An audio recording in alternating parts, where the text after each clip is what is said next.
Board, and I'm going to broadcast now. And yeah, like I said, just follow my lead, so just remain silent for the time being.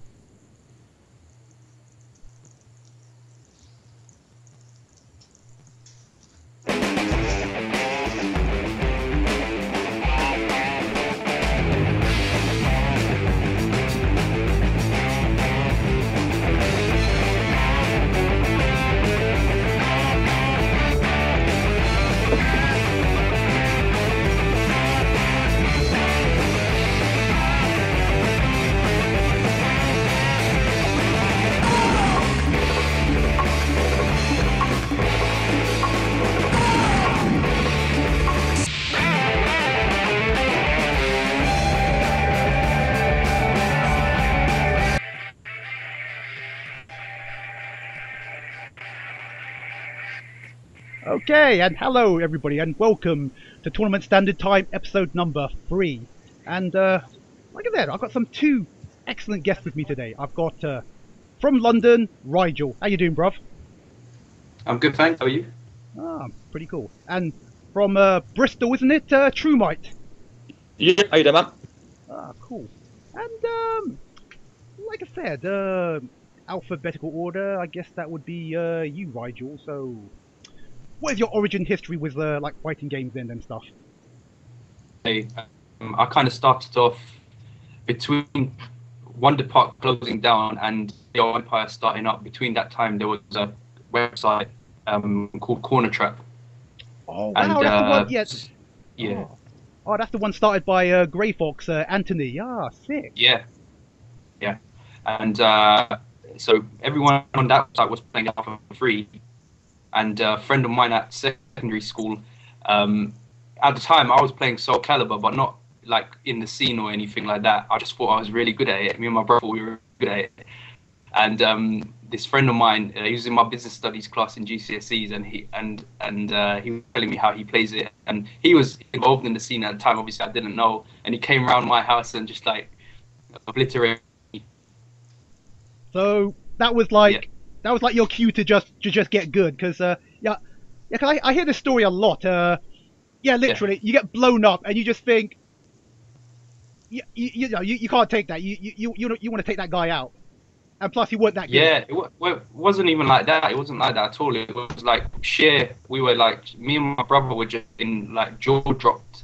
We just couldn't believe what this guy knew and the way he was playing the game. He used Maxi in Soul Calibur on the Dreamcast, and but the way he was using him, it's not like he was mashing, and we just like mashed, kind of controlled mash, and we thought, yeah, that's how you play the game, because we thought, yeah, okay, we can complete the mission modes and we can complete the story modes and all that, so we must be good. And then he came over, and it was just like he was introducing all the concepts by giving us a beatdown, obviously, but I kind of saw it, and I was like, yeah, this is something different. This is this ain't just fighting games. This is taking it to another level. And yeah, from that point onwards, then he invited me to his house where he had the Dreamcast arcade stick, the one with the green buttons. Ooh, hold up. Are you talking about one of these? Hold up. Yeah, you probably have one.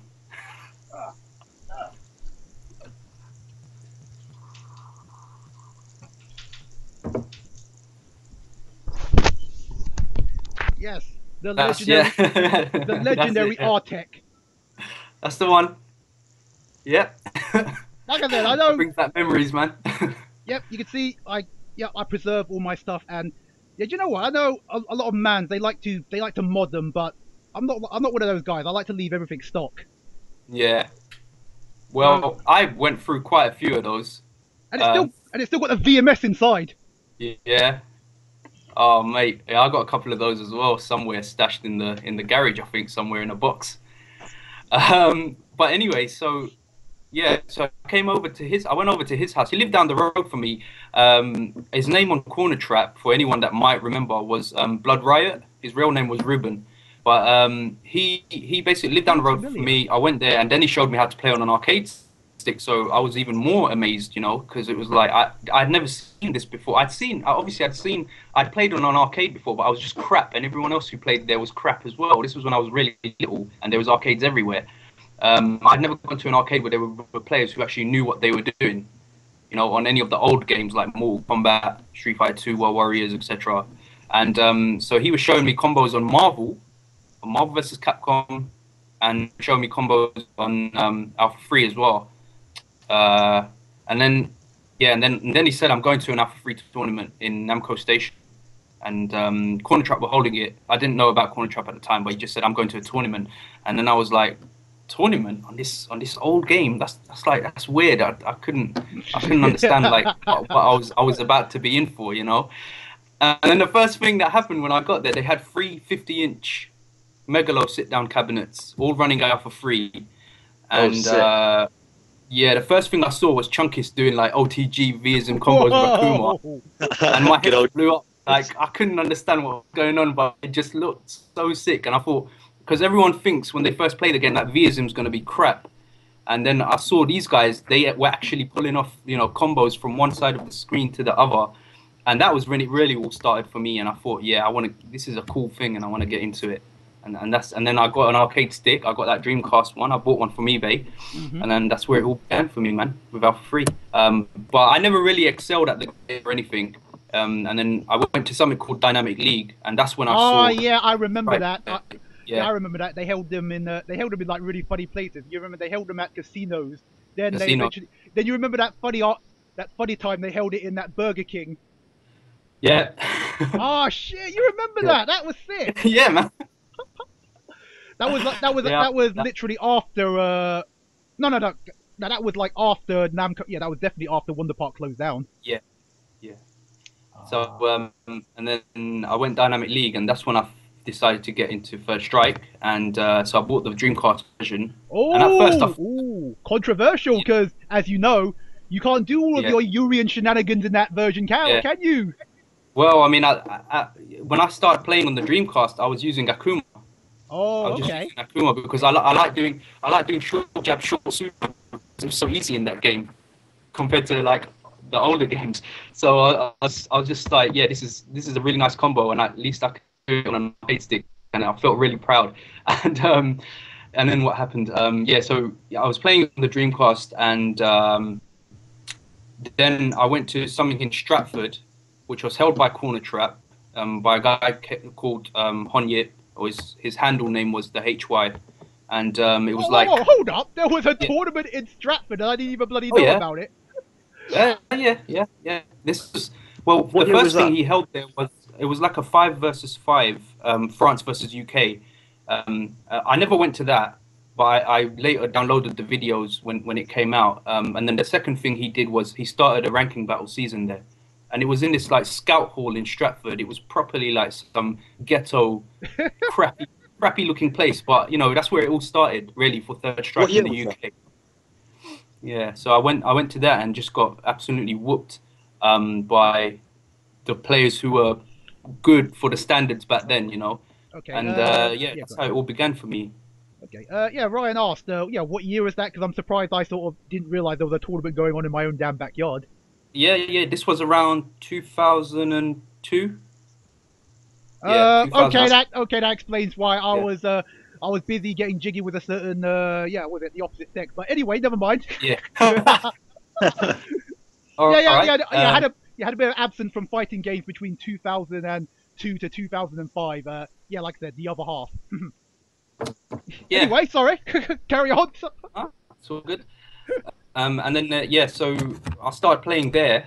He held them, I think, every month, and then after that season finished, that's when Trocadero got the cabinets, the back-to-back cabinets. There was a guy called Ulysses who also had a website called ulysses.com, I think it was, if I remember correctly. I like the sound of that, yeah. Yeah, and he was apparently he was quite a wealthy guy, and he bought some cabinets for truck, and they were Japanese back-to-back versus City cabinets. And then the tournament started to move over to there. And I started going. That's when I really started properly like playing at the arcades all the time, like every single week. Trocadero, right? Because I'd started university around that time as well, I think. So yeah, I was just like out there and just playing, and that's when I started to get a little bit better at the game, and I wasn't like a free win anymore, you know. And back then it was always groups into knockout, and I could never even get past group stages. And it was until I beat this player called Chainplay, who was actually really dominant in Dynamic League. He was a Ken player. And I beat him. And then I realized, oh, hang on a minute, I'm actually getting better now. That was like the first indication for me that, yeah, I'm getting better at this game now. Because he would just parry everything, you know. And he was like one of those players. And back then, if a player parried everything, you thought he was the shit. Like, he was the best, you know, because there weren't many people that could like low parry. Even was difficult. It was a difficult concept for practically everyone to grasp back then. And he would just be doing it to everyone. And interestingly enough, in that 5-on-5 that I mentioned, he actually beat this player called Mimosa from France, who was like the best player in France at the time, or better known as Fabian. And he was the only one, I think, out of the 5 in the UK. By the way, there was one player from Japan in that 5-on-5 representing for the UK players, and his name was Jima, which you may have seen in some of the ranking battles later on down the years, for any Third Strike players watching out there. And he was actually on the team as well, and he got like 3 or 4 wins for the UK team. But overall, the UK, they got bored. Whoa! Oh dear. Okay, we've appeared to have lost Rigel. Oh, all right. Oh, you're Hello? back. Oh yeah. Am I back? Oh, okay, sorry. No, I literally saw it like on the screen, and it said the network cable's been unplugged. I don't even know how that happened, and then I thought, I'm gonna be disconnected here, but I've come back somehow, which is all good. Yeah. So Okay, can you just quickly what was I recap? gonna say? Yes. Yeah, so I beat Chainplay, and then that was, for me, that was like the first kind of, rite of passage really to start becoming a better player. And then there was something called Absolution, which was organized by... I want to hear about this. Apparently, it was awful. That's what I heard. Well, okay, yeah. So first of all, there was Okay. some Road to Absolution, and that was like a tournament that happened in Trocadero. But it happened where the arcade cabinets were at the time, in that little, underneath, you go past underneath the escalators and you go into that little corner area, and they were all there, and they did a tournament there. Third Strike was there, and that was the first tournament where like I did better than I ever thought I would. I didn't get very far, but I actually managed to get some wins in a knockout stage. So I qualified, and then in a knockout stage, I think I managed to get like 1 win, and it was a full elimination bracket. And then I lost to this Makoto player called Morning Call, and then I lost to the HY, and I was out of the tournament. But Billy Kane and Fabian, who were like the top French players at the time, they came down, and they were actually both in the final, and Fabian won it. And that was like some sort of, I suppose, qualifying seeding thing for Absolution 2004 itself, which obviously came by in, I think, summertime of 2004. And it was good, but it was really crap at the same time. There were good elements to it and really bad elements to it. Yeah, apparently Daigo went, and apparently he said that he would never come back to the UK again, but he did anyway. He did obviously come back in 2010 anyway, so that was short-lived. Daigo came down. Okay, let me name the Japanese players that were there from what I can remember. Daigo was there. Izu, who had just won the first ever Super Battle Opera, if I'm not mistaken, he was there. Ooh. Ino. Who else was there? Okay, yeah, that's all I can remember, to be honest with you. What are you going to show me there? Yeah, What's that? This is because we're talking about the 90s, but it turns out you're not as crusty as I thought. Yeah, this is what I picked up in summer of 1999. Yes, it's an issue of Gamers with Remy on the front cover, who I've actually genuinely forgot was actually in this game. Yeah. I know, it's even more funny. It's even more funny. You actually look at the advert for Third Strike. You like, yeah, you got Ryu and Alex, and you kind of think, yeah, they're in the game too. Yeah, you know what? I remember reading this, I think it was in Dreamcast, official Dreamcast magazine, and for the it was either Second Impact or it was Third Strike. One of the reviews, like I think in Dreamcast magazine, they used to have at the end of it where they give you like the verdict and the rating and everything. They have like good points and bad points, and in the bad points, I found it hysterical. They wrote, Urian and Elena are a bit crap. Like, how ignorant is that? It's like, it's just like one of the points. Urian and Elena are a bit crap. It's like, what? No, No, do you know what? No, seriously, it was the same thing when I'll probably have to dig up my old. Yeah, I'm going to do a special episode on the 90s to actually show how they all got it effing wrong. Like, they promised virtual reality on the Mega Drive and Yeah. stuff like that. And it was like, yeah, I remember, yeah, they said T-Hawk and all the other characters apart from Cammy, they're all rubbish in Super Street Fighter. And you kind of think, how little did they know? Yeah. Yeah. Well, I mean, they were kind of correct about the Elena thing, but Urian, well. Well, yeah, we're gonna. No. Well, yeah, we're gonna show a special video, yeah, in a minute. But damn, you've used up how much time you've used up, bro? Whoa! Like I Yeah. said, I think it's If you need to cut me off, man, just cut me off there. It's fine. okay. But The rest is history. yeah, but before we go, let's see what we got in this magazine. It's like yeah, serious things. This is like June 1999, and it's like obviously I think this was before the game actually came out, or it might have been around the time the game, and already people have already bloody found the frame datas and the jump trajectories. These Japanese, they don't mess around. Really? Yeah. No? Well, I mean, obviously, is that frame data correct? Is the question, you know? I believe I have so. to compare it to some new frame data nowadays, or the New 3S frame data? Bible that was released in Japan, which I believe was the most popular source of frame data. Oh right. I don't use frame data. Neither do I. I'm too lazy for that shit. Okay, sick. Okay, TrueMight, the ball's now in your court. So, where? Hello. Yeah, so where are you from and where you're based? I'm from Bristol and I've been here since forever. I'm 23 now and yeah, born and raised there. Oh, you're a youngin. Ah, I like the sound of this. Okay. Yeah. I'm curious how you got. Yeah, I'm just curious how you got into Third Strike, considering the game is like, it's just coming up to 13 years old. Bloody hell. Well, interestingly, like, I started out kind of similar to Raju in the sense that even though I started later than him, I was playing Alpha 3 with my brother, Circle Masher, and we were both terrible, although he was better than me. Oh yeah, I but met yeah, your brother basically we Dan. played- Yeah, sick guy. Sorry. Sorry, yeah, I think we probably played that for about 2 or 3 years or so, like solidly, like pretty much every day for a few hours. And this was at a time when I thought I was getting decent, although I didn't even think that like medium punch was a useful button. So I think that puts that into perspective. But yeah, basically, we used to go every once in a while around Circle Masher's friend's place and play like a little tournament with his mates in Alpha 3. And like, I don't think any of us were any good, but basically this guy, like Circle Masher's mate John, he introduced us to Street Fighter 3, and I think I played one match and I picked Hugo, and I thought, what the fuck is this game? I thought it was horrible, like everything, like the animation was weird. Yeah, I hated it. I thought the animation was weird, the graphics were odd.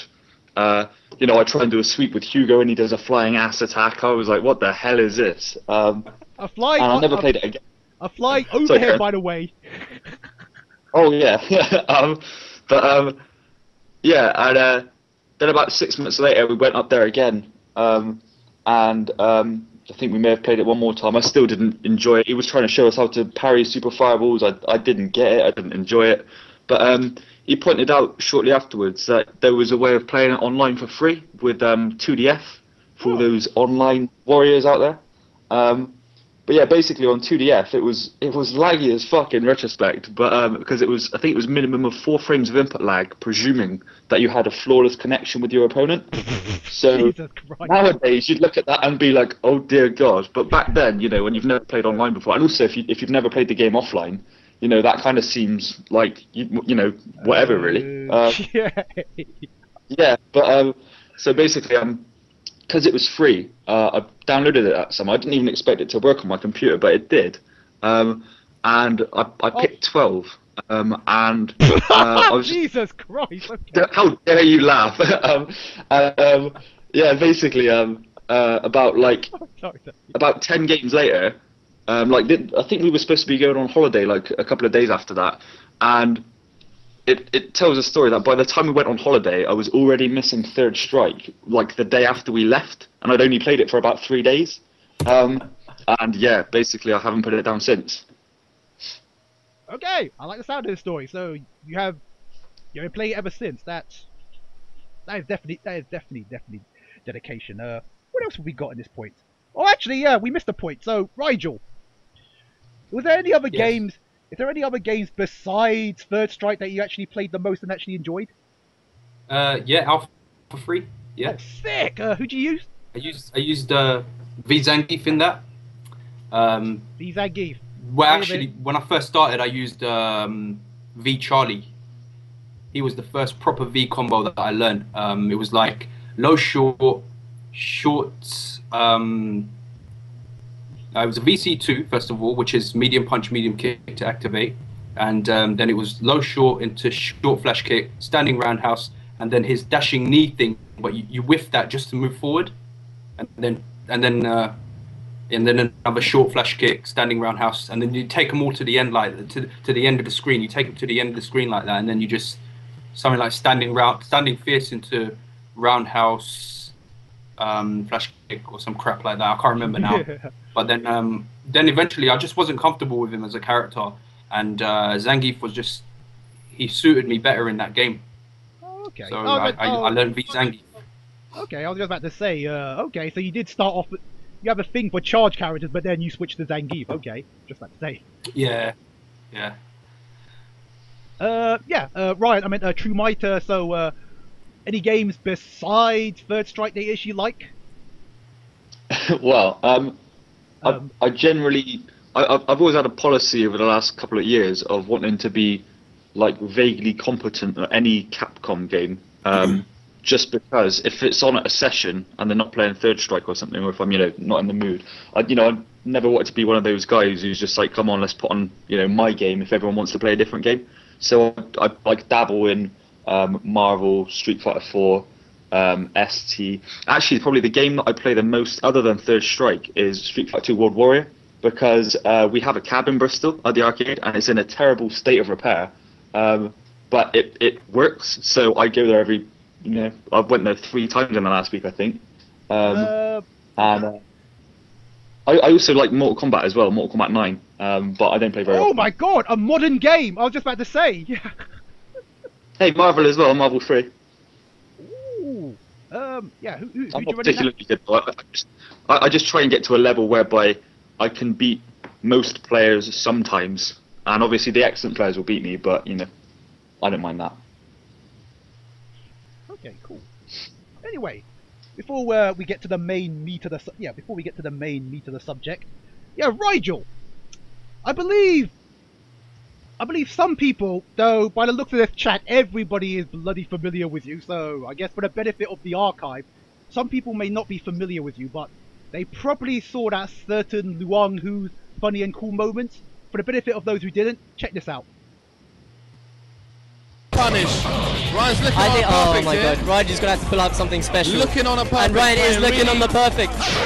And double. Oh! Doesn't take the bait.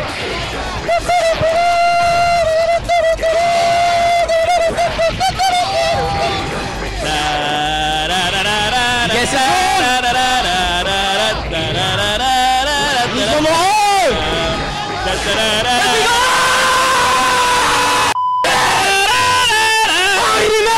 Too sick. Oh my god! Another round. Ryan got up like he just lost the match. This is the final round. A savage comeback. Ryan thought he lost the whole thing, boy, but now he's still on. That is crushing. See, exactly. It ain't over till it's over. This game gives you a chance. Ryan has got to really think hard. He's in a bit of trouble. Like threat because he can parry it. That's the thing about this game. Can you get out of the corner? You really express yourself. Raju versus EX. Anyway, back to the match. Getting an Aegis. And Raju looks like he's really comfortable with him. Oh my god. As Raju is just taking him apart piece by piece. Ryan can just throw out those hard sweeps. Ryan doesn't have. Raju doesn't have anything to punish that. 2 more hits and it's done. Ryan hits really hard. If that made contact, it would have got in the bar, but of course Ryan parried it. It's really tense now, very, very close. Now it is close. Ryan's going to try and slow it down, just get that 1 more gauge. Oh, nice. Now if he can get that 1 gauge, just 1 poke, Raju's going to go in.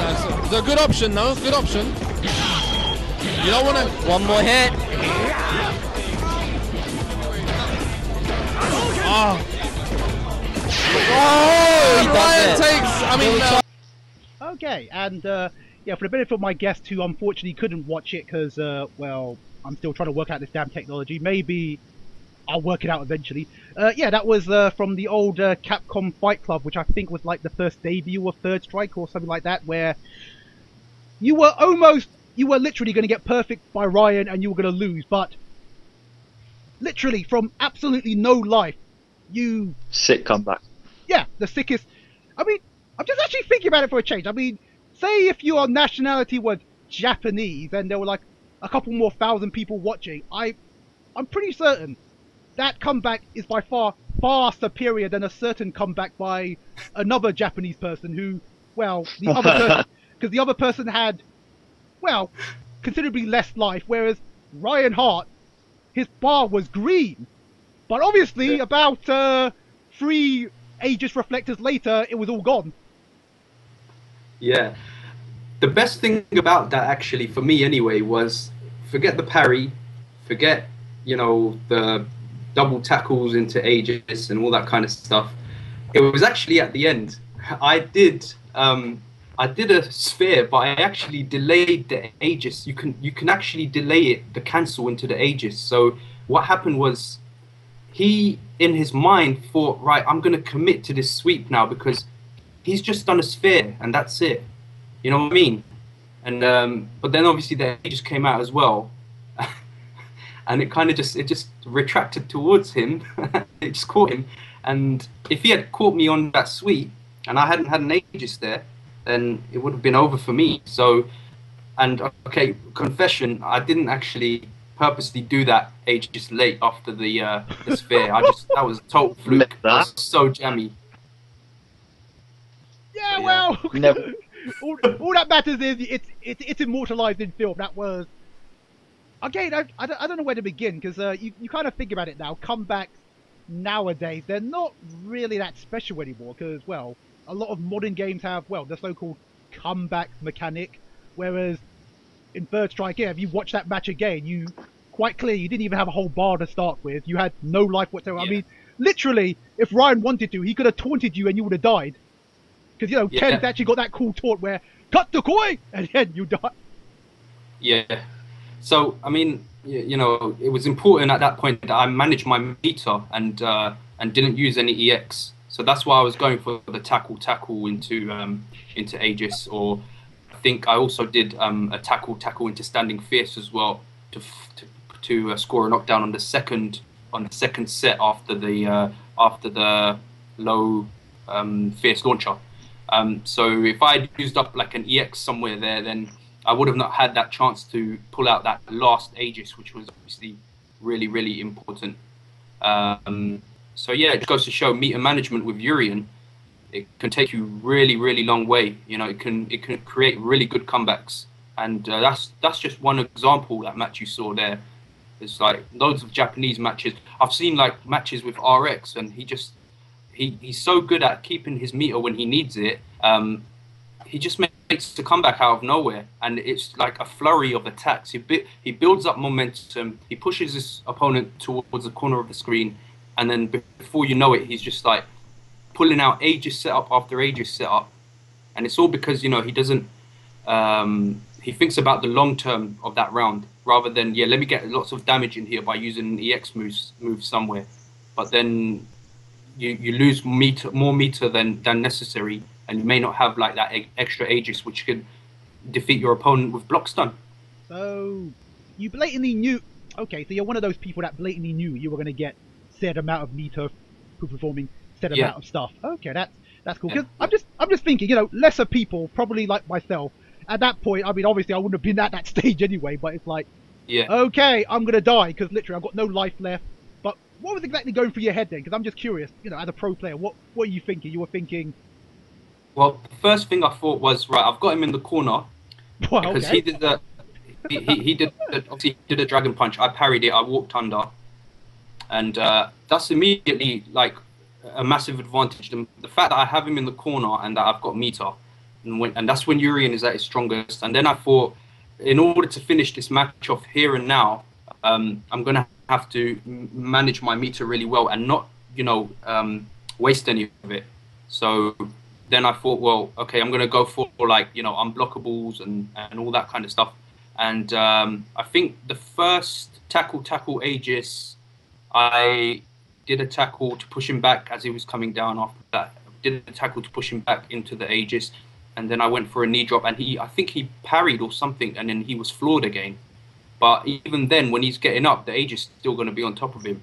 So I just thought, okay, let me try and break his guard. Managed to do it, and then did another launcher. And that second time round, I think I did tackle into standing fierce, because I may have not had enough meter to do an Aegis. But then I thought, if I do a standing fierce at that point, I can pull out a sphere Aegis, which is what I did. Then I went in again, and yeah, so the whole point was I just didn't waste any EX meter throughout any of that, and that led me to the victory. And I had him in the corner the whole time, which was also really important.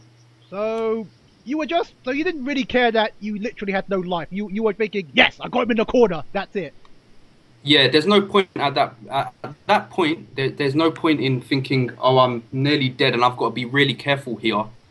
There's no window for being careful. If you've got him in the corner and the initiative is on your side, then you've got to go in for the kill, because Urien can't do any of this walking back and forth and then do a low forward into super. He doesn't have that option.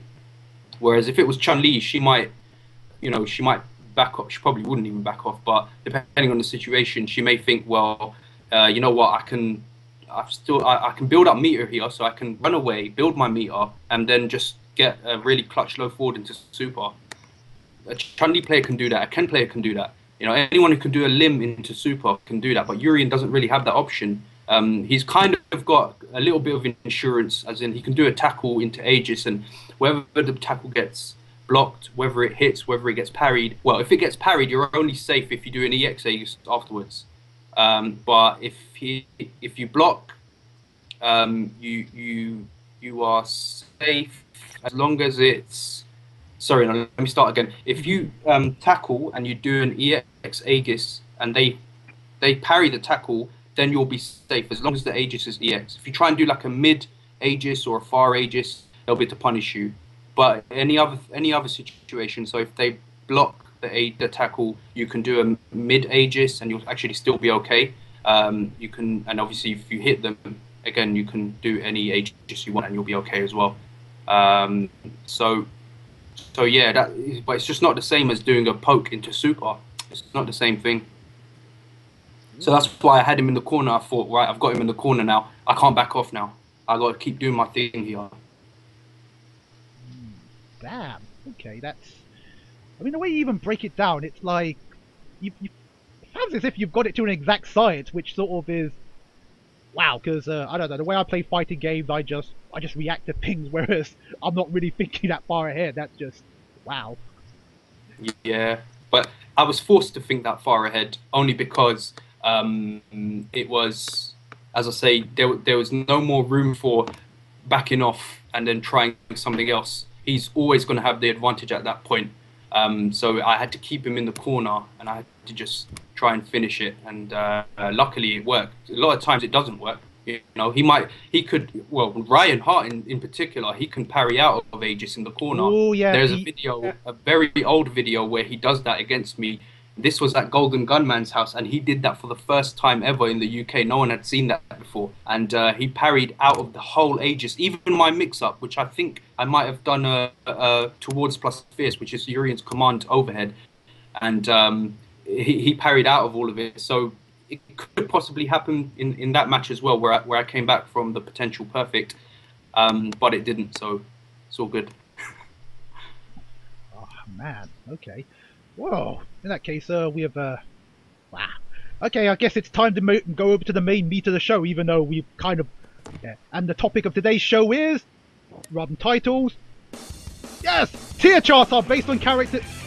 Sorry, I meant tier charts are based on players of equal skill. Damn, I can't even read my own titles.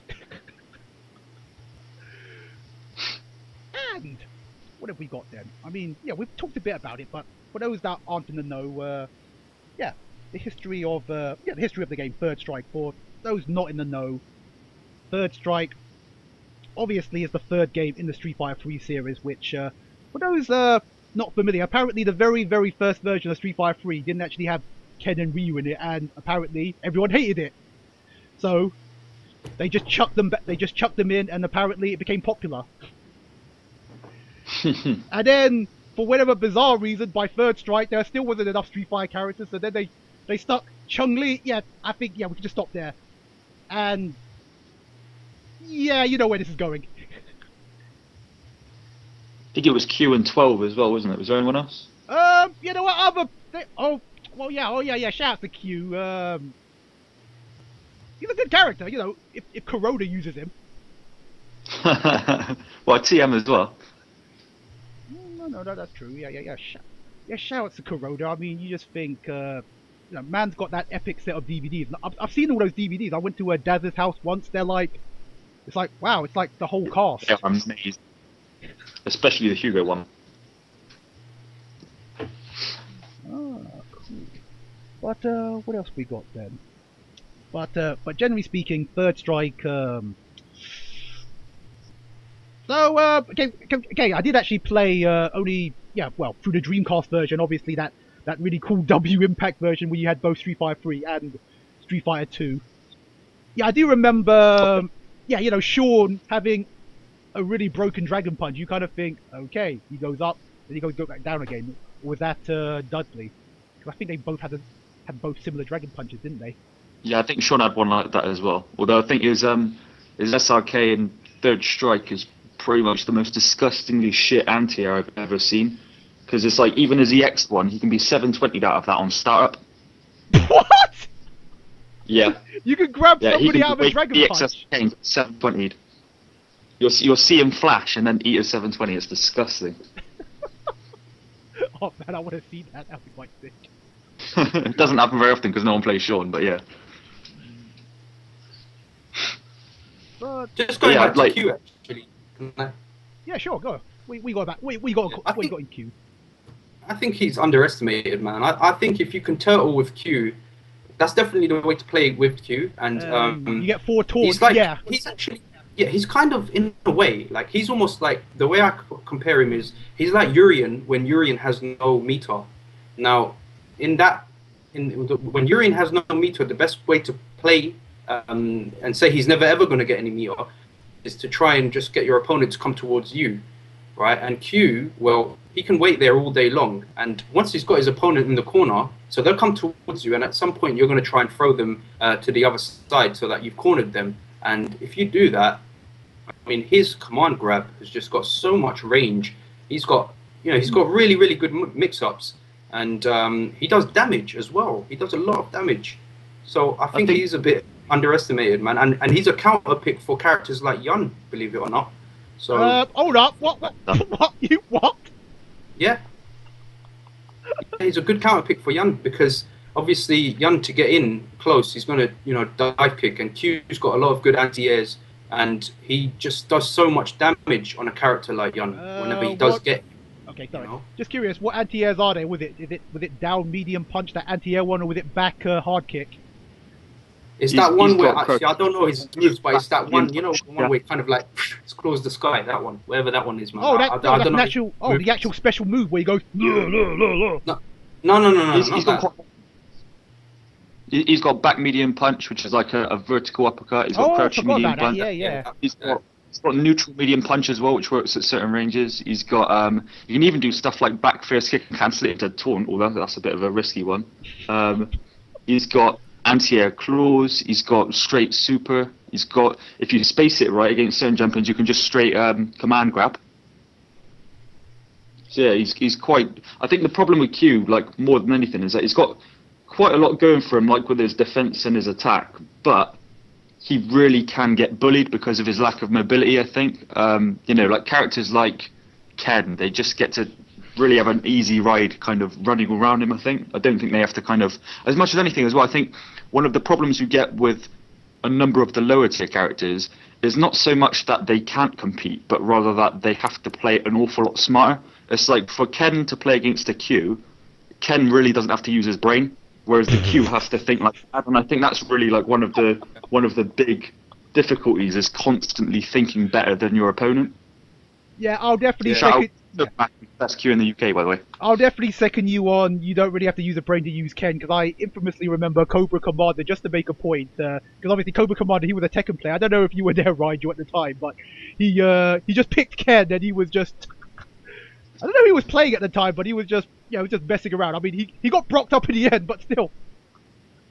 Yeah. The thing is, though, like, I'm not saying I that, like, Cobra Commander did play it, yeah, sometimes, but I can't remember much of it. So the thing is, I disagree that like you don't have to do again.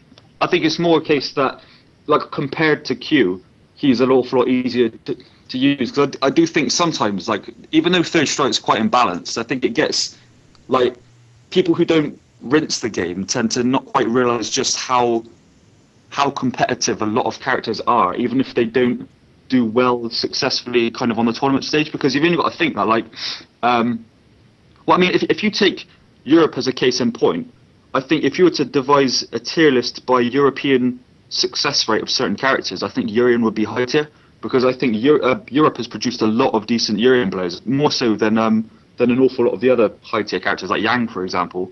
I would say that, I mean, I think it was SVB 2010 when there was something like, oh, God knows how many, there was something like 8 excellent Urians who entered that one, and there were probably far more good Urians than Kens in that tournament. And I really don't think that, like, unless you're playing in Japan, I think it's overstated how imbalanced the game is. Because I mean, likewise, if you were going to have a tier list in the UK, Hugo would be high tier, and I don't think that's reflective necessarily of the character at the top level. But I mean, the proof's in the pudding that Hugo's having a bit of success in the UK. So. Well, hang on a minute. Just going back to that, even the Japanese level, if you were to reference a tier list from there, there's so many examples where I've seen a top player get beaten by, like in SBO, Ricky Maru lost to Piero, and Piero uses Remy. Okay, so that's one example. Another example Remy's would be when. Sorry. My God, Remy's in the game. Yeah.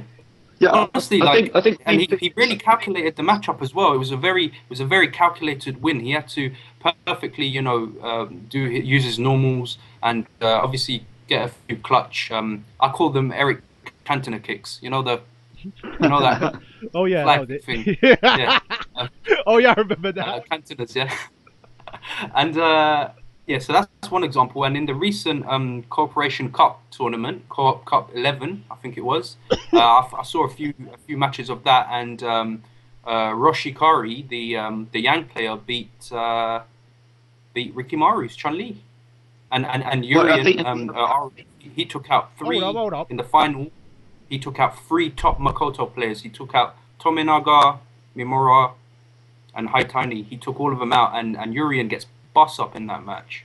So, yeah, I heard about that. Yeah. Likewise. If you look at the character team tournament they did for that recently, Hugo versus Dudley is one of the most unfair matchups in the game, and the Hugo team, I'm not sure if it was an OCV, but it was basically Dudley got rinsed. All 5 of them got absolutely rinsed by the Hugos, and that is a horrible match. I think probably one of the main reasons why you see the established top tiers appear to dominate is, one, because more people play characters like Ken than play Necro, for example. So you've always got a statistical probability of them being represented. And the other thing is the fact that I don't think in any one matchup you find it whereby players can't or won't win, but rather the fact that it's just a matter of, if you're if you play a low tier character and you enter a tournament with lots of people, even if you have loads of success, you probably go through, if you're a really good player, you probably will go through 4 or 5 rounds or something like that. But from sheer number of playing the high tiers will be what will get you undone, so to speak, eventually. And also, I think you've also got to credit the fact that sometimes the people who play better characters are also better players as well. So I think it's easy for a low tier player or someone who's playing in a bad matchup to look at the matchup and kind of relinquish responsibility. But I really don't think that's the best attitude for players to take, and I don't think it's necessarily reflective, because I think some of the best players in the world main top tiers. It's as simple as that for me. Okay. Yeah, that's a good point. MOV, he can probably Kuroda MOV. I mean, okay, not Kuroda, but MOV in particular. I mean, he uses Chun-Li, but Yeah, I don't know how he would do with other characters, but I would assume pretty damn well. Yeah. You know. Yeah. And you know, I think Kuroda, that by he's the ultimate example anyway. So. Oh, he's. you know, I think in and maybe outside of Japan, really, if you become a really really competent player with your character, then you really don't have to be scared of the top tiers. I don't think. You know, I do think that the reputation is based on the old days more than anything. When like it was before my time, but I'm told that back in London, in the early days, everyone was playing Ken and stuff like that. But if you look at the UK now, and in fact Europe in general, it's really not like that. And a lot of the better players don't main high tiers at all. Well, again, this is only my experience. I just remember back in the early days of Search, like everyone was just playing Ryu, because obviously it was just Shinsho. You can just throw a fireball at the end. That's all I ever saw. But then again, I did go to a very scrubby arcade. That was before I discovered Wonder Park. I went to what was it? Bloody Play to Win. You remember that on Oxford Street? Yeah. That's kind of like the offline equivalent of ranking battles. Ranking battles online. Yeah. It's like the offline equivalent, because I didn't discover Wonder Park or Casino. Then I just went in there. You got all sorts. You got the really, really good players. Then you got the really, really rubbish players, because they kept falling for my Alex combos, which was that really godlike running, running charge combo into stun gun headbutt. It doesn't matter if it does. I know it's supposed to hit, but normally they would just block it, and then they'll just watch Alex go up in the air, and then obviously they get caught. I mean, it would only work once, but I always got a laugh out of it. I only recently learned that you can just beat that with jab. Yeah. You can beat any setup of that with jab. Or you could just dash backwards, because you're not actually in block stun, which is even more embarrassing. Yeah, you can. Well, it depends where you are on the screen. Obviously, if he's caught you near the corner, then you can't. But you can dash. Depending on what strength he does after he cancels from the barge, you can dash forward, and you can actually do like a jumping medium punch with some characters as well, and just beat him out of it. So there's variations, but from what I understand, the standing jab, if timed correctly, will just beat it no matter what. No matter what strength he does, no matter if he just does it out of nowhere, no matter if he does it after catching you on block with the barge. I think you've got one or two setups where I don't think that's the case there, because when I played against, is it TKO, the French guy? I think it's TKO, isn't it? Yeah, he was using it on me, and I always understood it that you could, always get that jab, and I don't know, maybe if it's just because Hugo's taller or something like that, but he did a couple of those on me, and a couple of times the jab worked, and on other times it didn't work, and I quickly had to ask my brother, because Circle Masher had been messing around in training mode with that for a while, and I seem to remember that I don't know if it's just a Hugo thing, but I remember him telling me certain things about how you could like crouch out of it at certain times based on certain setups and stuff like that, like rather than jab. I can't quite remember it properly, but I think there may be one or two setups which might be character specific, but for the most part, yeah, jab. But I don't know about you, Raju, but I always find that whenever you see that super, you always brick it anyway, because if you mistime that jab, you've lost the round. Yeah. Okay. I always. Gotcha. Well, anyway, I just want to set it up right now. If you got any questions for either myself, Raju, or TrueMight, if you just like to tweet them to General Skirmish, because I'm going to take them on Twitter only, because doing it on the chat, so probably could do it on the chat now, because it's not moving as fast as the last two episodes. But if you want to tweet some questions to me, then we'll get them answered later on. But anyway, so we'll just set it up right now. Anyway, down to the next point. This is a cool one. Yeah, I definitely want to know this. So, the characters you use and why you love this game. So, first off, Rigel. Why Urian? Why a guy in a thong? Seriously.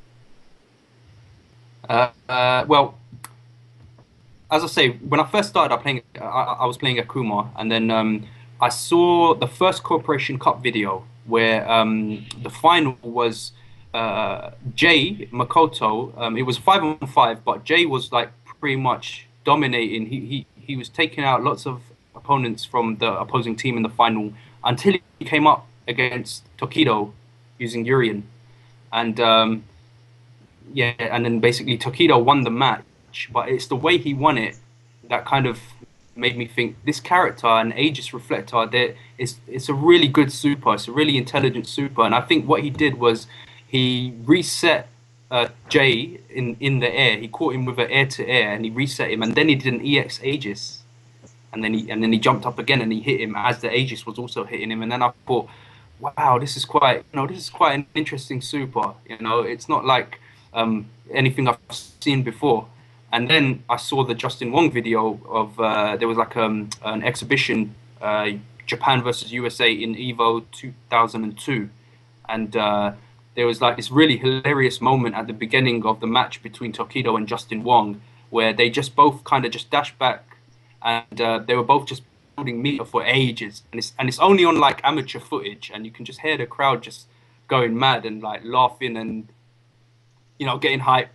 And nobody really probably even understood really what Tokido was actually doing at that point. He was just building his meter because he knew what he was about to do with Aegis. He probably knew no one in the US had even seen it yet.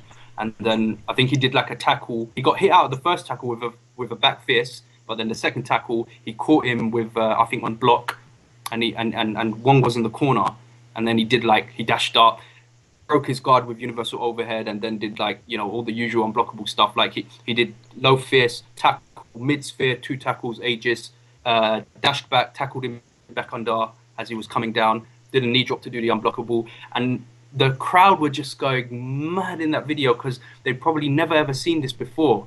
And I was going mad when I was watching it, and this is when I was still on 56k internet, man, and I downloaded the video from somewhere. I can't remember where exactly. Yeah. And it was just like, oh, mate, when I saw that was like, for me, that was the absolute, stamp right there. Okay, I've definitely got to use Yuri. And I was already messing around with him a little bit anyway. And actually then the first place that I went to use him wasn't at the arcade. It was at my mate's house, Ruben, the one who got me into the scene. He was better than me on Third Strike even. He was just good at everything. He played Guilty Gear X. He played loads of different games, and he would beat me on Third Strike whenever we played that. So then but then I remember I went to his house and I managed to beat him with Urian, and I was messing around with tackle Aegis and this and that. I didn't really understand what I was doing, but then I thought, this character, I'm getting wins with him. Let me just stick. I was a bit naive at the time, and I thought I'm getting wins with him against somebody who I believe to be quite good. Let me just stick with him. And that's kind of how I decided to use him. Had nothing to do with the Fong.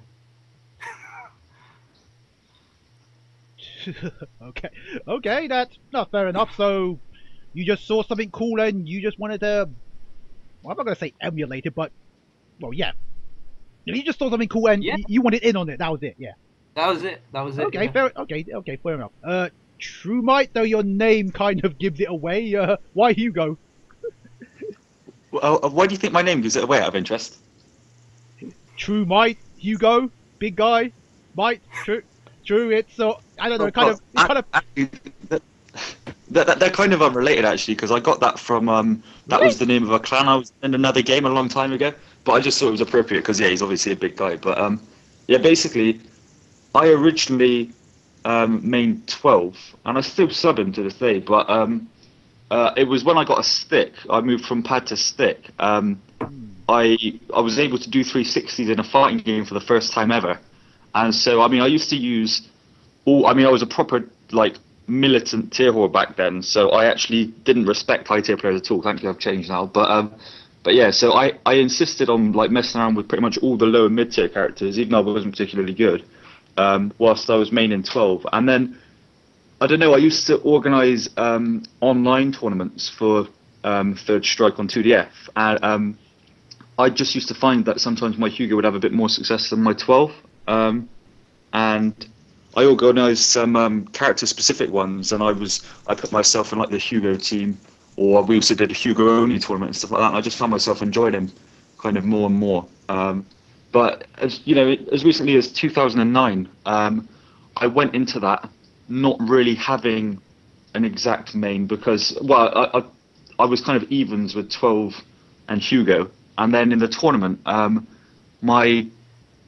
my Hugo did slightly better than my 12, so that was kind of the first time I thought, well, maybe 12 will have to be the sub then, rather than being kind of the co-main. Yeah, I think with me, one of the main, people sometimes ask me, why don't I use a better character, or would I not, would I not win more if I was using a better character. But to be honest, I don't think I would, because I think Hugo as a character suits me, because I've never been any good at fast combo characters, even though I've messed around with them. I've never been any good with them. I'm not really suited to that play style. But what I found is just that the whole kind of methodical poke and mix up and kind of mind game related play that kind of really typifies Hugo, that sums me up to a T. Like, those are my actual strengths, is just poking and mind games and that sort of thing. So I think a big health character with ridiculously overpowered combos, who does a ton of stun, a ton of damage, and can do them off really ambiguous mix-ups. I think that's exactly what I need, rather than a lot of the other characters in the. Also, I do like the idea of having a character who's a bit of a novelty. So one which not everyone's going to be playing in the tournament, sort of thing. Okay. So that's me. Okay, fair. Okay, that's fair enough. Because again, it's true. You got to pick a character that suits your playstyle, even if he may not necessarily be top tier. But we've got many good examples right now. You got Dominion. Apparently, Guile isn't all that in Street Fighter 4, but man's winning tournaments, so yeah, why not? So yeah, and at the end of the day, you're ultimately playing this game for fun. Well, until you get sponsored and whatever. But yeah. So if you're gonna spend all that grind in the lab and whatever, you got to obviously pick a character that is going to be fun. Though I think I had this conversation with one guy before, and he said, "Yeah, it's fun to win." But anyway. Yeah, well, I mean, I can understand that, because I consider myself a very competitive person, and I don't like losing. But then my attitude is just that I just have to play better. I don't think it kind of helps to kind of be lazy or kind of hope that my character will do the work for me, so to speak. I just think that if you've got a bad matchup, deal with it. And not only that, there are a lot of really bad matchups which are really good fun.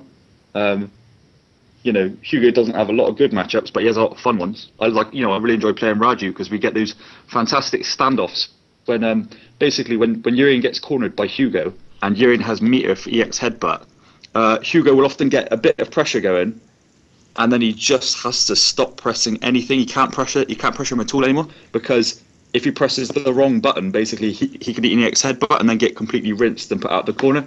So you get these fantastic standoffs where you'll just see Hugo pressure him and then just stop. And you can tell that, the Urian might get edgy to check out an EX headbutt, but if the Hugo's ready for it, he may have got a dash back 720 or that sort of thing. Or, and then the Hugo might kind of take the initiative and pressure him some more, maybe taking a few gambles, that sort of thing. I absolutely love those standoffs. Okay. I don't. Oh, okay, gotcha then. What else we got then? Okay, so I know we've mentioned it in bits, but again, what was the scene back then, and what remains now then? So, Rigel? Oh no, have we lost Rigel again? Not again. Maybe he'll be back. Hopefully. He'll be back. Come on, pal.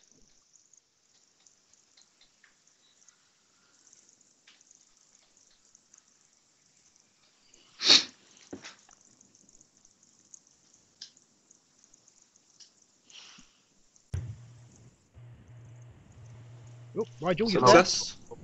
Yo, Rigel, you there? Yeah. Okay, we've lost. Yeah, you're back. Okay, where was we? The scene back in the day. Because again, I've been speaking to a lot of people. I hear names like Hatim was playing the game, or was that? Yeah. Well, then again, I heard he was playing pretty much everything else. And to what kind of remains now? So, back in the day, what was the scene like then? Yeah. So obviously the scene was more like arcade based back in the day. There were essentially two places. Well, there were kind of three places where people would play the game. Even before Trocadero got the back-to-back cabinets, the game zone seemed to be the place where everyone was playing, and there were a lot of players from kind of who used to just hang around in Chinatown that used to play the game. And I know that the HY used to play. I didn't really used to play back then. I went in, I popped in sometimes and just saw the matches, but I never used to play. But I remember Morning Call, the HY, this guy called Ken. So quite a few people used to play there. But that was like very preliminary before anybody really properly understood anything about the game, apart from just trying to parry like Ryu Super from full screen distance or something like that, and thinking like, yeah, that's really fun, you know. So yeah, and obviously between that time and Trocadero, there was that little time in the Stratford Scout Hall. Okay, you mentioned. Yeah, which is like I say, where it all really started, and then yeah, it was Trocadero for a long time, and sort of Casino in the later years, where the game was still being played on the arcade. And obviously during that time, the game kind of came out on PlayStation 2, and then it came out on Xbox as well. Xbox Live, obviously on the old Xbox, the game, it just wasn't very good at all to play online. I never actually had an Xbox, but I did try it a few times, and it wasn't practical at all to play online. But it actually brought out quite a few players into the scene who started off on that old Xbox version playing live. But I think yeah, sorry, go on. Go on. I think Harmonize was one of those. He came from Xbox. Yeah. Harmonize was, yeah. So obviously after the Trocadero and Absolution, that kind of killed off any sort of tournaments happening at Trocadero, and that's when players like Golden Gunman, Harmonize, and those guys started getting into the scene from Xbox Live, and they started coming to Trocadero, and a lot of the older guys as well were still playing as well. So like for example C4, the HY, HKC, he was like an old school young player, and yeah, Chef, Chunkies, etc. There's loads to name, but I can't even remember them right now.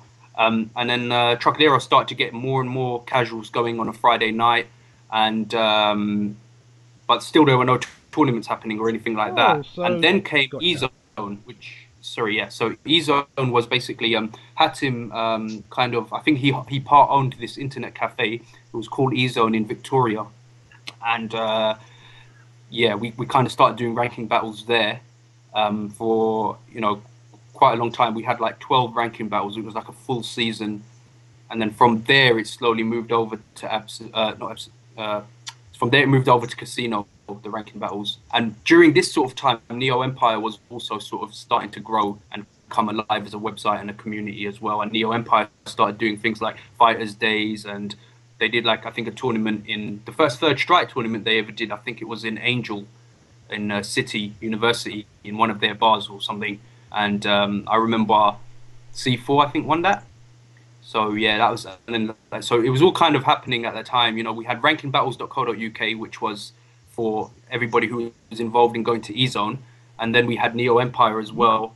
And eventually, when people started shifting over to Casino and playing there, everyone would post on Neo Empire, and rankingbattles.co.uk sort of kind of died a little bit. And between that time, there was, obviously we went to Japan for SBO in 2007. Ryan and this old school player called Dukas went in 2006. That was the first time in the UK anybody had represented in Third Strike at SBO, actually.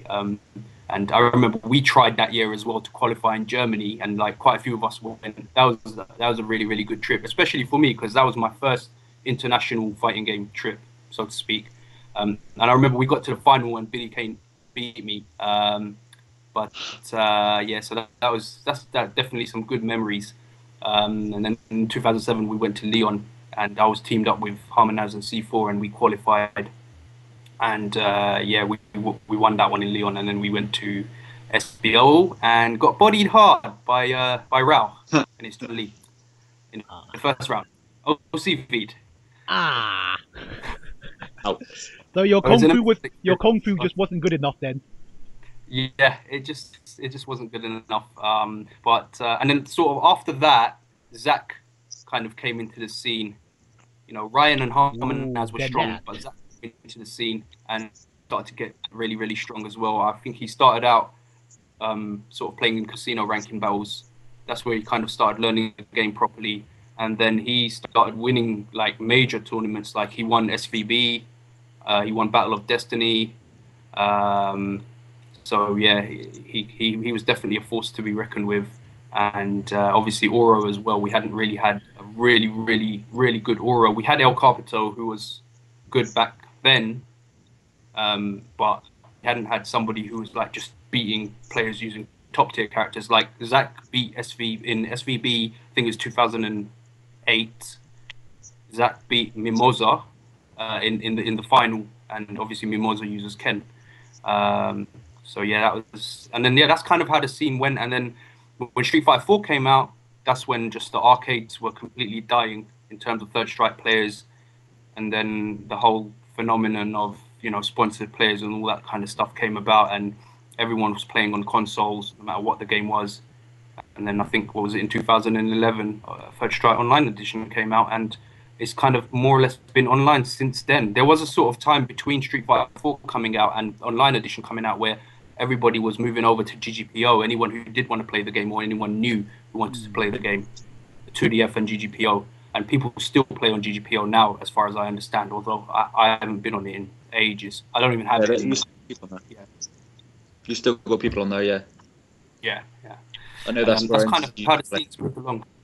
Okay, so what remains now then? Because I know you SMB, yeah, your Super Minor Battle. Damn, that's a mouthful.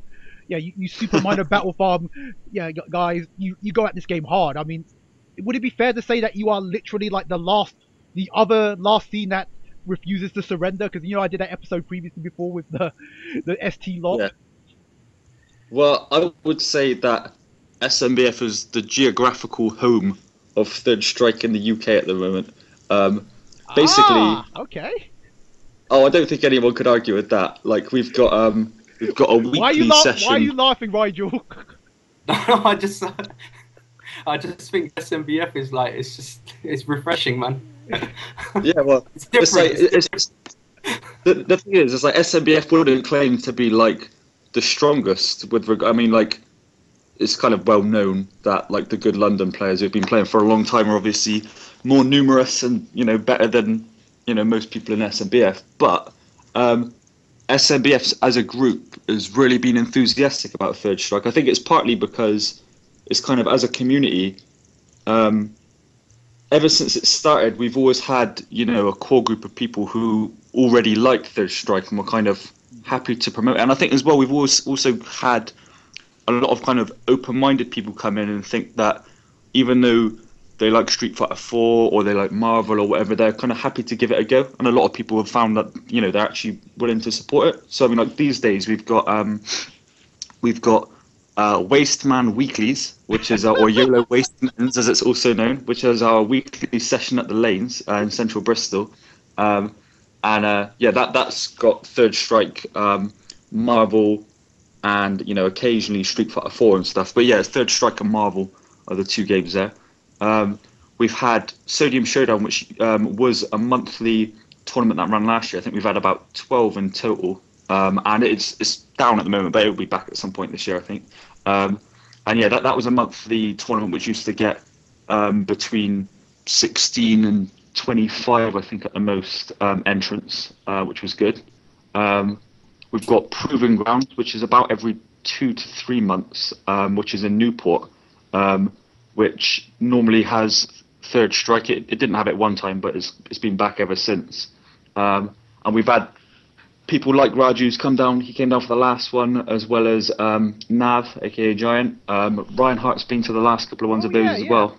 Yeah, I remember that. And a bit further up north have been travelling to it as well. In fact, we've had some Scottish players come down to them. Shout out to all those guys. Like a couple of those play Third Strike, so they've, you know, given it a go.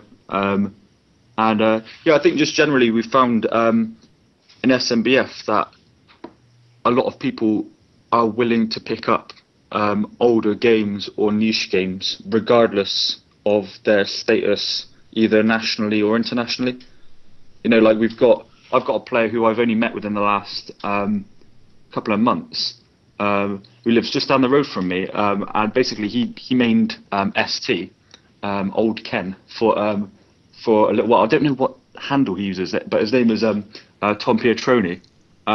And basically, I think, is it Turner? I'm not really sure, but basically, he kind of came into SMBF only recently, and he's already, you know, trying to play Third Strike. He's playing every couple of days or something like that. You know, he's at all the sessions and stuff. And so what you actually find is that a lot of the players in Bristol are new, and it's not only have you got a progression from the people who took it up about a year, 18 months ago, like Demo and Scaffer, Connor, Lewis, etc. You've got like a lot of people who took it up when SMBF was kind of new, and they've really progressed now, and they're really decent players.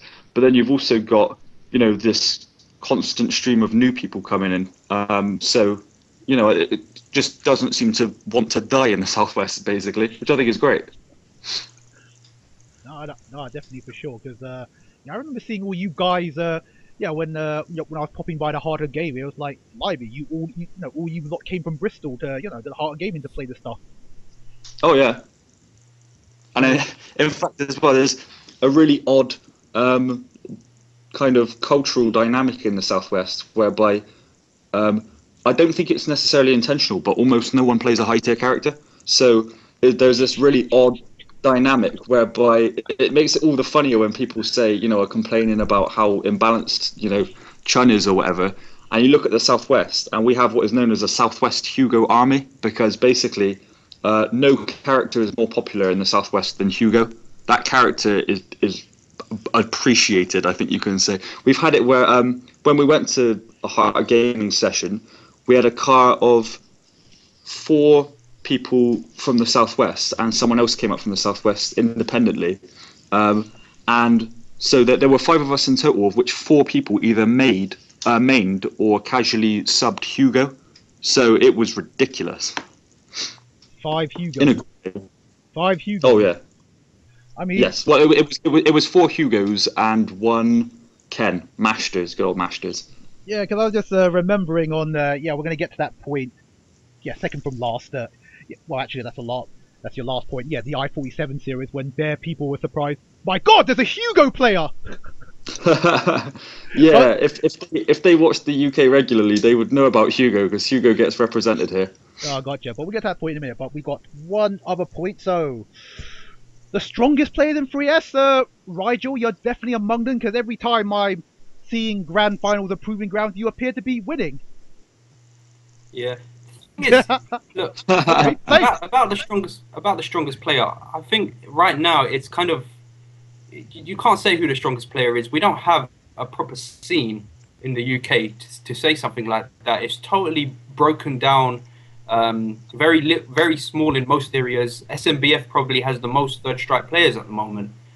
So to say who's the strongest, I personally think you just can't do it. We haven't had enough consistent tournaments of ranking battles, whatever you want to call them, everywhere, all over the place, to really say something like that. And I actually also think another important thing to consider is that with the tournaments that have happened as of recent times, we've kind of been inconsistent in terms of who's turned up to what. So as I say, it comes back to the consistency thing, and I also think everybody should have a 1st to 10 against everyone else. That's really how you determine who the top player is. Like everyone against everyone else, 1st to 10. In my opinion, that's the only real way you can determine it. But we're nowhere near being able to do something like that yet. We completely have to rebuild from the bottom again if we're to determine who the top player is. But if you want to name, and you don't want me to skip the question, personally, I think it's probably Zach. Oh, okay. Even though he's been distracted by Marvel, and then obviously because of his sponsors, he's been sort of going on to Street Fighter 4. I could definitely see that, because damn, I didn't get to see his Oro, because everyone goes on about his legendary Oro, and then it's at I-47. It's like he pulled out Chung. It's like what the? He did use Oro as well, but I think he used him against what's his name, Siberian Styles, who actually got really far in the tournament, but he got beaten. Siberian Styles used Dudley, so he got beaten. But you could see that he was a bit rusty with Oro anyway, so I didn't really think anything of it when I saw it. Okay. In Europe, I think the last I-47 sort of Europe. Okay, well, my opinion. Well, what's TrueMight's opinion on the UK? Oh, sorry. Yeah, sorry, Ryan. I missed you out there. Damn. I'm a rubbish host. Sorry. Go shoot. Yeah. I see what Raju's saying about how there's definitely kind of incoherence in the UK community because it's very segregated, and you've got some awesome players who are only playing online as well, which I think is quite hard to gauge. As well, it also comes down to the how you define the best, because I mean, like, it's very possible that NGU boy from Birmingham could be the best. I mean, I can't say it conclusively because I haven't played him much recently, and like Raj said, I disagree. Whoa! I want to hear about this. I don't agree with that. I haven't seen him play like very much recently. Yeah. But what I do know is that and like I said, it also does come down to like the kind of the way you judge it, because you might find that someone is fantastic, say with 10 different characters, but you might find someone else who's only good with one, but is slightly better than that person is with 10. So who would be better in that situation is quite even hard to judge anyway. But I do think, well, with regards to beatings I've taken, the worst beating I've taken from a UK player since I became, competent was definitely NGU's Makoto, where he beat me 18-1. And don't get me wrong, that is a horrible matchup. It is a horrible matchup, but I don't lose 18-1 to people. I lost 18-1 to Tome from France, and he is the only person who I've played a long set with over the last year who I remember getting bodied like that. It was ridiculous. See, I mean, just to go on to that point about how you were saying, it's a bad matchup. So that's why you're losing a lot more against that player, because they're a good player. NGU boy, he's a really good player. Makoto, don't worry. Yeah, he's a really good player. I mean, I've never played as Makoto, but I played as Ken, and he's a really good player. But then for me personally, I think that Harmonaz is an excellent player, but a lot of that does come down to the fact that Akuma is such a difficult matchup for Urien.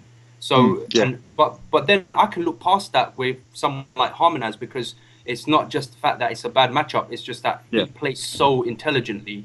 Like, he places me exactly where he wants me. He keeps me at the exact right spacing, and he's got he's always got an agenda as to what he does next when he keeps you at a certain spacing. He's always got a setup ready, and so that kind of defeats the purpose of why Akuma is a bad matchup for Urien in that respect. Akuma is a bad matchup for Urien because he can just spam hurricanes and be safe on block. I think stuff like that. So for you to say, the whole NGU boy, Makoto, I think it might be similar.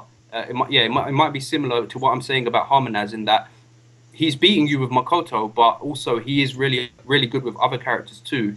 But he may not have the same result against you if he uses Ken. You see? I suspect he wouldn't do. Yeah, so it's down to matchup too, but because it's all a bit bric-a-brac and up in the air, it's a bit of a grey area to discuss. That's why I'm saying everyone needs to have a 1st to 10 against everyone else with their main character, I think as well, you sometimes find that you'll play against someone and you'll be like, this guy's fantastic, because he'll be playing so intelligently in the matchup or whatever. And then what you find, regardless of whether it's a good or a bad matchup, you think, oh, this person seems excellent. And then you'll talk to other people about him and they'll be like, no, he's not very good at all. Because what it may be is that he's really sick at the matchup. Like, I always find this with, there was a Swedish Akuma who played online, who I thought was excellent, and he's, as far as I'm concerned, he is, and his name's Animosity, and he always used to play quality against me. He used to have the most fantastic matches. I used to have to work so hard to beat him, and other people would just be like, nah, he's average. And it's just like, but of all the Akumas I've played, he used to play so well against my Hugo, and I would be unsure why they'd think he was bad, but from what I could tell, it was that he was playing poorly. If he played against a Ken or whatever, he wouldn't necessarily be anywhere near as good. Whereas, obviously the truly good players are good, in all the matchups rather than just, a handful of them.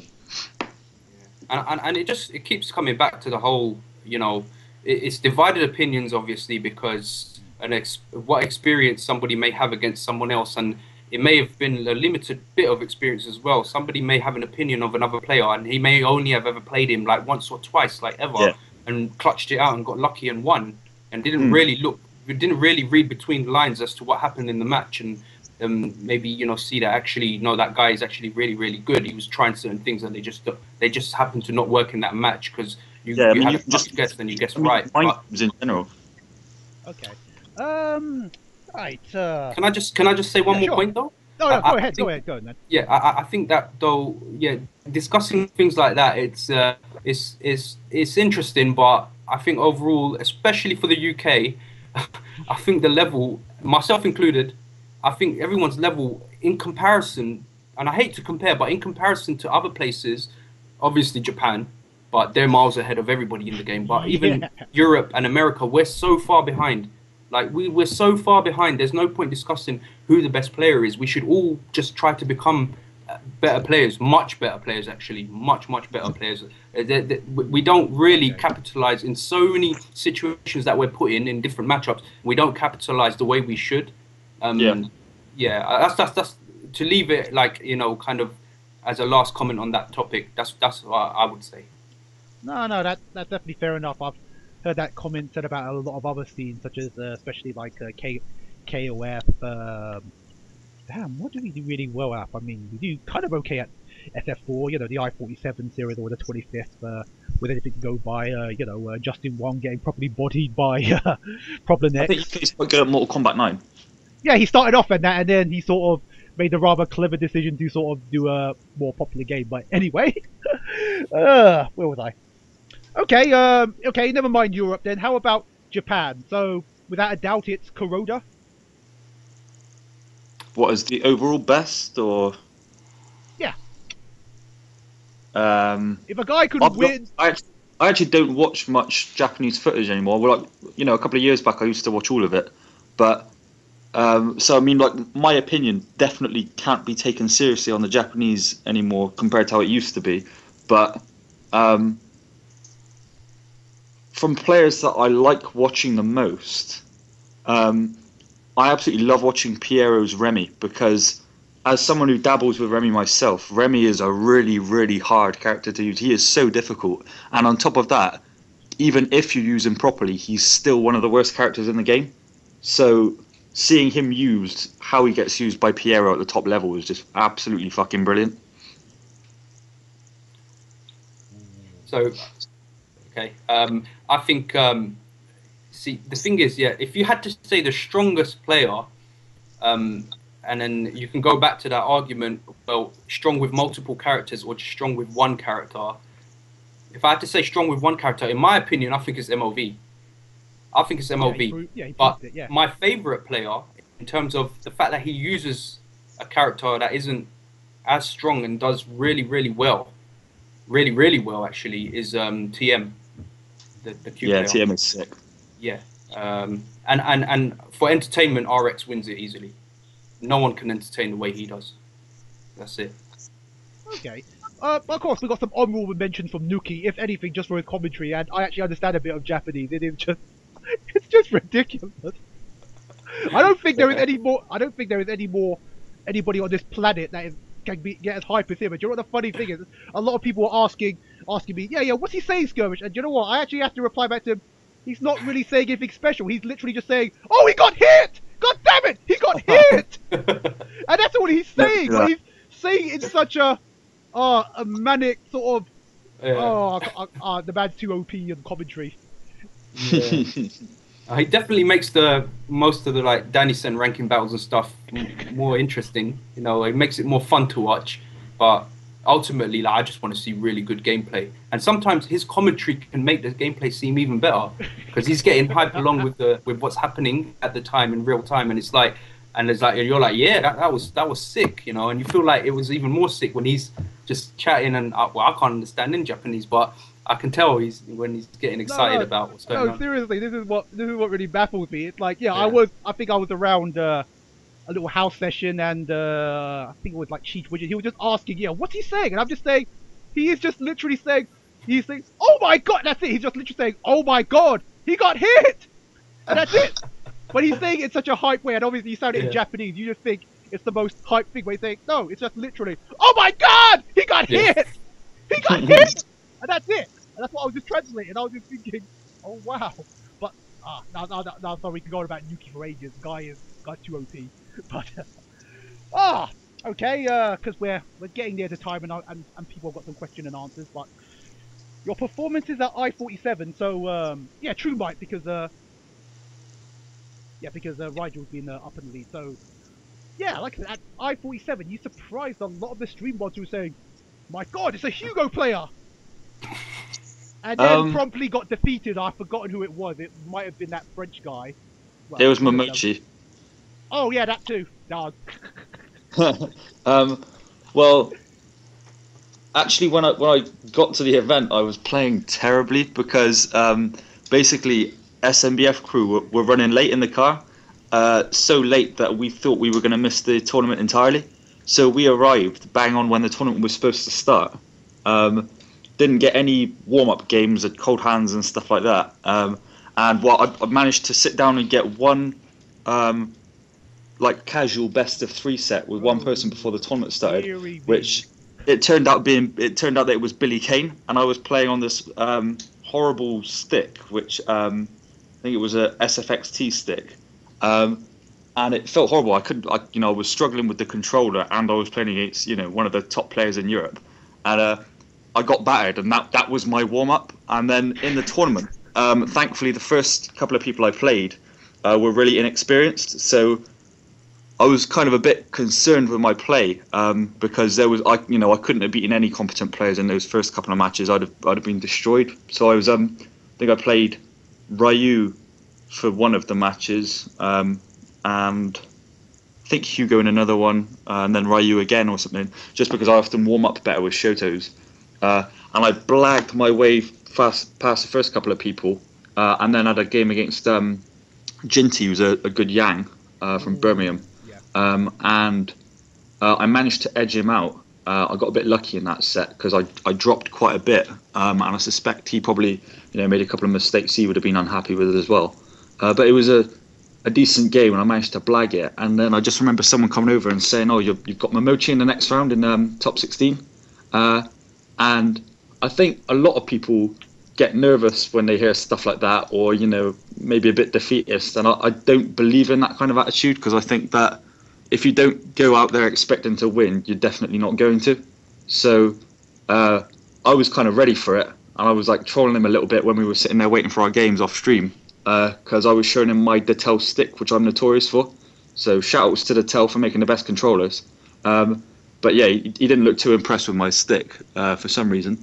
But I was asking him, I thought he was going to play Makoto, because most of the footage I've watched of Momochi was from the SBO when he basically rinsed everyone with Makoto, including Kuroda and MOV.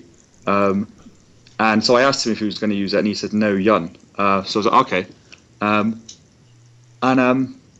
Basically the first match went really well. I don't know what he would have thought of it, because Hugo's one of those characters where if he gets a couple of situational things on the go, a little bit like Urien in that sense, if he gets a couple of situational things on the go, you can do some crazy stuff in a short space of time and kind of win the match outright.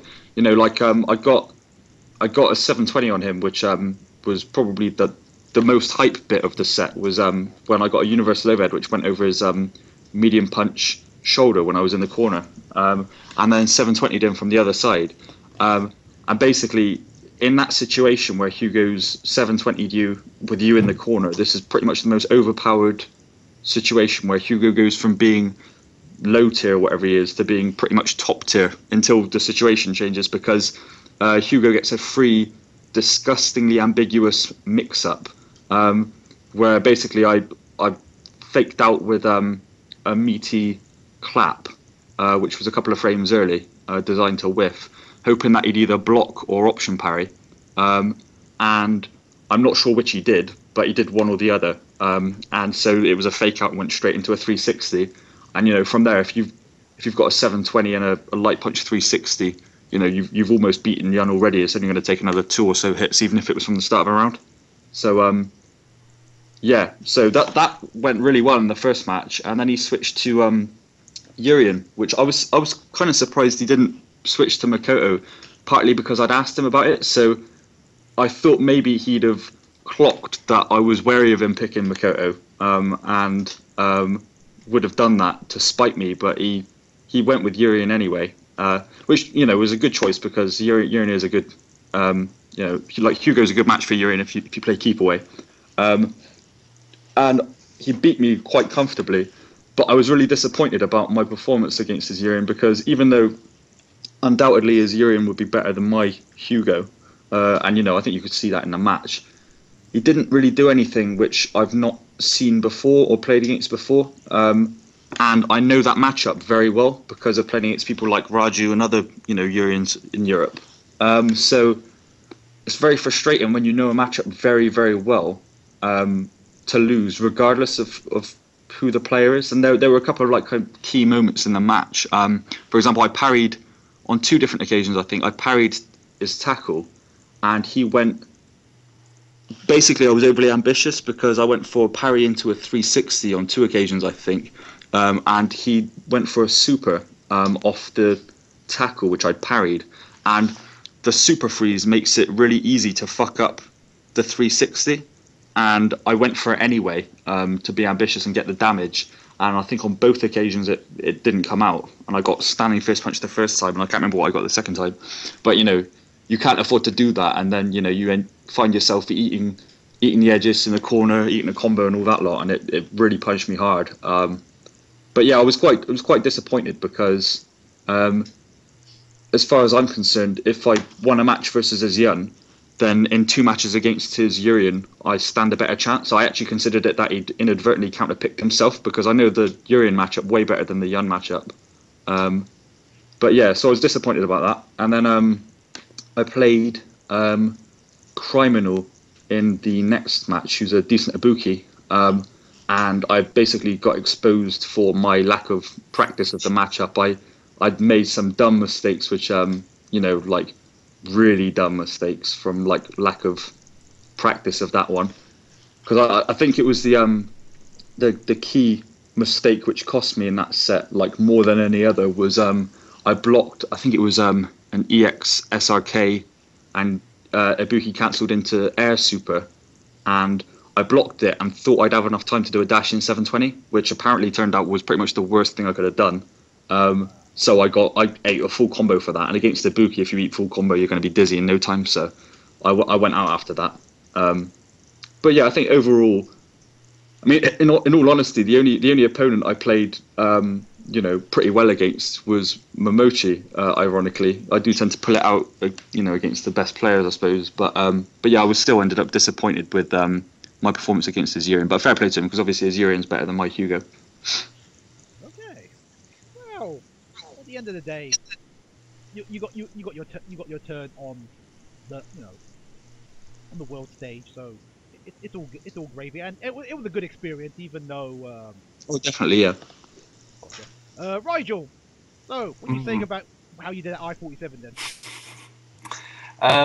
No, I think I just didn't play that good. I got to the same stage that TrueMight got to. So what was that, winners last 8 or whatever it was, and then I played Siberian Styles. Yeah, and then I had to play him. He's a French Dudley player, probably originally from Russia, I think, given the name. Siberian Styles, but yeah, French Dudley player, and the name he uses, isn't it? Yeah, Nicola. Yeah, he's Marco's brother, and Marco is the Chun-Li player who plays a lot in the Japanese. You'll see him a lot in a lot of the Japanese Danielson ranking battle matches. He's really, really strong. So yeah, I had to face him in the last 8 of winner's side, and he beat me 2-1. In the first match, I can't even remember what happened, to be honest. The second match, I won, but I just wasn't comfortable for some reason, like on the setups. I felt as though the sticks were giving me trouble. I was jumping a lot when I didn't want to. And then, obviously, a little bit of lag as well. Because at home, I play on a CRT. So, on an Xbox, but on a CRT, so there's no lag. And then, so you can imagine, on an Xbox, there's a little bit of lag, and then supposedly, you know, on PS3 there's even a little bit more lag, but I don't know whether it was the PS3s or the monitors. But either way, my confidence became slightly compromised, and I kind of just played just not my normal game at all. And he kind of just, you know, got into the corner and did some block strings on me, and when he did hit me, he reacted straight into, I think, EX machine gun blow or possibly duck super or something. Yeah, something to cut in there. Yeah. They actually were using PS3s at I-47 then? Yeah, they were. Okay. Yeah, hold up. Gotcha. Yeah, guys, can you hear me in the chat? Apparently, some people say my voice is muted or something like that. Come on, do we have any responses? Quickly.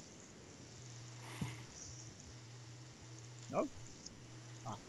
Well, hopefully it'll be recorded in the local archive, so those that missed what I said, not that what I say is important, because this is the time for the guests who I've just rudely cut in. Sorry. Yeah. Oh, cool. I'll get the So anyway, it was kind of a combination of not being comfortable with the setups, and also because of that, not being confident with my own game either, because, you know, when you do tackle into Aegis and the Aegis doesn't come out and things like that, which don't necessarily have to happen in the match, they can happen before the match in casuals. When that stuff kind of starts happening, you just begin to doubt yourself a little bit, and that's more or less what happened with me, I felt. So then he beat me, knocked me to losers, and then I lost to Fuzzy, and I felt even worse against Fuzzy because I was really, not confident when a lot of stuff was coming out. I was trying, execution problems, this and that. But it was, I generally just wasn't playing too well either. So, and that was my performance at I-46, which is a shame, really, because I wanted to do a lot better, because the characters I came up against weren't the characters that I have problems against generally, like Ken, Dudley. I would have had a much rougher time if it was against, Makoto, Chun-Li, etc. So the fact that it was characters that I didn't even mind playing against made it a little bit more, added salt to the wound a little bit. When I ended up just losing, and it felt like just cheap defeats from my point of view in the way that I play. I was just disappointed, but that happens for me. That's happened like loads of times in the past, so it's kind of one of those things. You just take it on the chin and you get on with it and you get over it. Okay then, but again, it was at least a decent experience though. At least. Oh, it was an excellent tournament. The way it was ran really smoothly, loads of setups, everything about it. And I was surprised at the number of people that turned up, man. I had some plans that weekend, so I only could stay on that day, and that was it. I would have changed my plans if I had known so many people were going to turn up, but because it was in the location that it was in, I just thought hardly anyone was going to turn up. And then I see like people like HQH from Netherlands just turn up, and I was like, I had no idea that guy was coming, and it just really surprised me. It was a pleasant surprise, but I kind of felt a bit gutted that I kind of only had plans to stay there for the duration of the tournament, and that was it. And it was a little bit too late to change those plans. So as a tournament, it was absolutely excellent. That's all I can really say about it. Gotcha. Alright, we're now getting pretty much towards the tail end of the chat, where we can finally answer some questions plus answers, because we're running just about 12 minutes later than I anticipated. But no, it's all gravy, because like I say, the way you go on about this game, guys, it's like a science. It's like I haven't had this since the Soul Calibur lot, where that stuff was just going over my head. But damn, because to me, Third Strike is, I just, I pick my Alex, though I convert it to Oro, because, quite frankly, anyone that can do combo into a grab, though technically it's technically it's not a grab, because it's not unblockable, but it just looks good, like, But, I just think, okay, I gotta get the guy in the air, I gotta do penguin step, then I'm gonna get Tengu Stone, then I only just realised I'm pressing the wrong damn buttons, which is why it's coming out slow. Yeah, I know, that was baffling for ages. I was thinking, why the hell am I missing? Oh, because, it's like, you can't find anywhere where it's written down, if you press those buttons, it comes out it comes out faster, but it doesn't last as long, whereas it comes out slower, but it lasts as longer, which I didn't realise. But anyway, sorry. Sorry. But I believe, Rigel, you got something coming in February to do with Third Strike? Yeah. Some more sessions? Yeah, well, it's not really a session. I planned a 2 versus 2 in Gamerbase London, but obviously with the situation with HMV now, I'm kind of stuck between a rock and a hard place as to what I got to tell people, because they can't really give me a precise answer. The latest that they've given me about the situation is that they're very confident that it will sort itself. So by the looks of it, hopefully the place will remain open by the time the tournament date comes around. So I'm gonna probably wait maybe one more week, see if any more news comes in, and if not, I'll just tell people, look, just come to it. You know, if you need to book your train tickets, book your train tickets. It's kind of out of my control, you know. There's not much I can really do about it if they do suddenly last minute go down and end up having to close. But I don't really think that's going to happen from what I've... I think we could do casino, couldn't we? If I mean, like, if the machine's working physically. But from what I heard, some of the machines in casinos have been removed because I think apparently John Sturgis is finally closing casino down. Even how sad. Yeah. It's kind of sad, but in all honesty, it's kind of long overdue because every time, and I have been trying irregularly visiting on my way there. It's like there are more people playing that stupid pool table than the actual arcade machines. Yeah. Yeah, go on. So I was just going to say, alongside Raju's, which I've got listed here as being on the 23rd of February, the 2v2, we've also got coming up on the 27th, so this is probably the next Third Strike event in the UK. We've got Triple Threat Volume 3 in Southampton. That's the 27th, which I think is a Sunday, which is run by the Southampton guys who are part of SMBF. Hold up, 27th this month? Yes. I haven't been to Southampton in ages because I actually went there for university for 3 years. Beautiful, lovely place. Unfortunately, my favourite bar, Poltrix, closed down. Yeah, take with. You can gather what that Poltrix was referenced to. But yeah, it was nice at the time. Got to see my best mate's girlfriend. And then the next event after that will be on the 10th of February, which will also be a Sunday, which is in Newport, which is Proving Grounds, which is a qualifier for Hype Spotting 2013. So this is also a 2v2 tournament. Quite a few people I think will be going to that, especially from SMBF. For those who are going, it's basically the event is next door to the train station. So if you get in the train, it's incredibly convenient. After that is the Raju's one on the 23rd. I don't have the date here for Hype Spotting, but I think that's in March. Obviously up in Scotland, and that's a 2v2 as well. So there's a lot going on at the moment, and as soon as Sodium Showdown eventually gets back on the road, obviously that will be on the cards as well. And there's also the tournaments. I don't know if are they monthly, Raju, which you and the chef are putting on, which have got Third Strike and Tekken or whatever. Yeah, 360 Gaming. I'm not really involved in that as an organizer or anything, but I ran the one that happened in, I think it was November. One actually happened yesterday, but because of the snow, I couldn't make it. Some people went for Third Strike. Vince ended up winning it, apparently. Oh, what? The Third Strike at 360 Gaming? Damn. Yeah. 3 games to the lineup? That's... Cool. Okay. I think Vince, from the players that I know that played Third Strike that were there, I think there were only about 5 players, but Vince, Chef, obviously, because he goes to it all the time because he runs Tekken there, and Brian, the Remy player. Yeah, and then I don't know the other 2 who entered, not sure, but yeah, I wanted to go to that one, but then I couldn't in the end. But hopefully there'll be another one, and I think the organizer is okay to leave Third Strike in the lineup of games because he understands that obviously the low turnout was due to the heavy snowfall and all that kind of stuff. So hopefully there will be another one. Yeah. Okay, gotcha then. Wow, we're running late, but again, we've got a couple of question and answers, and what was shouting down my damn questions. So if you've got any new question and answers, just ask away. But TrueMight, how the hell do we deal with Hugo's clap shenanigans? That was asked by someone in SMBF, I guarantee you that.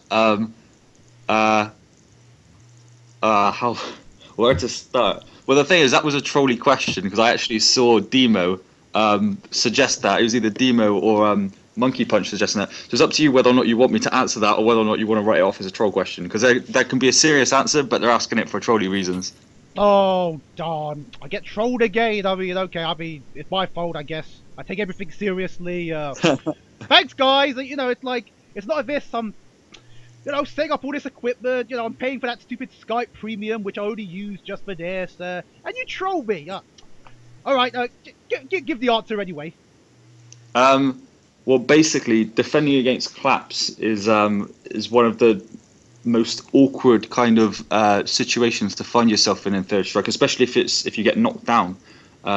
If Hugo puts you in the corner in a knockdown, then basically clap pressure is some of the most kind of overpowered, like dangerous shit in the entire game, because it's all based on a collection of proper like combos and block strings mixed up with frame traps, which are highly unsafe, which kind of encourages people to press buttons if they're, feeling cocky, combined with mix-ups with command grabs. So basically what you find is, it's such a long-winded way to explain, but basically, for the most part, you want to just defend against claps with your standard crouch block, but Hugo is very capable of getting a very sudden, in-your-face grab mix-up on the go, so it's not quite as easy as it looks. Like, for example, if he does, say, a fierce punch clap, light punch clap, and you block both of them, if he dashes in after this, you'll still be in block stun from the second clap, to such a point that he's almost finished the dash by the point that you've recovered. So if you're playing Ken, for example, even if you see the dash, you can't even do a crouching short before Hugo would be able to get in your face and do the 720. So you need to be very, very on edge. Okay. Awaiting it. And he's got, you could literally probably suggest, I won't do this for you, but you could literally probably suggest about 50 to 100 mix-ups and like variables that you can do based around the different clap pressure. So there is no one solution to defending it if you're playing against a Hugo who really knows his stuff, because it's all a combination of purposely whiffing things and frame trapping this and setting up that ambiguously. But one thing you definitely can't do, a lot of people listening, if they're not too familiar with third strike, would think, well, you can just parry it, surely. But there's two issues with that. One is, especially first punch and medium punch clap have such fast recovery that you can actually bait parry punishes, knowing that your clap will recover before they recover from parrying and get to punish. So, for example, against Urium, if you do a meaty first punch clap versus his wake up, if he does a parry, he can't punish you. He's got nothing. I think maybe a jab at the very best, but that's depending on if he hits it straight away. So there's absolutely nothing he can do if I just wait for the parry and then hold down back. The other thing is that you can cancel off a clap into a 720. So if I see you parry, then I may well just 720 you for it.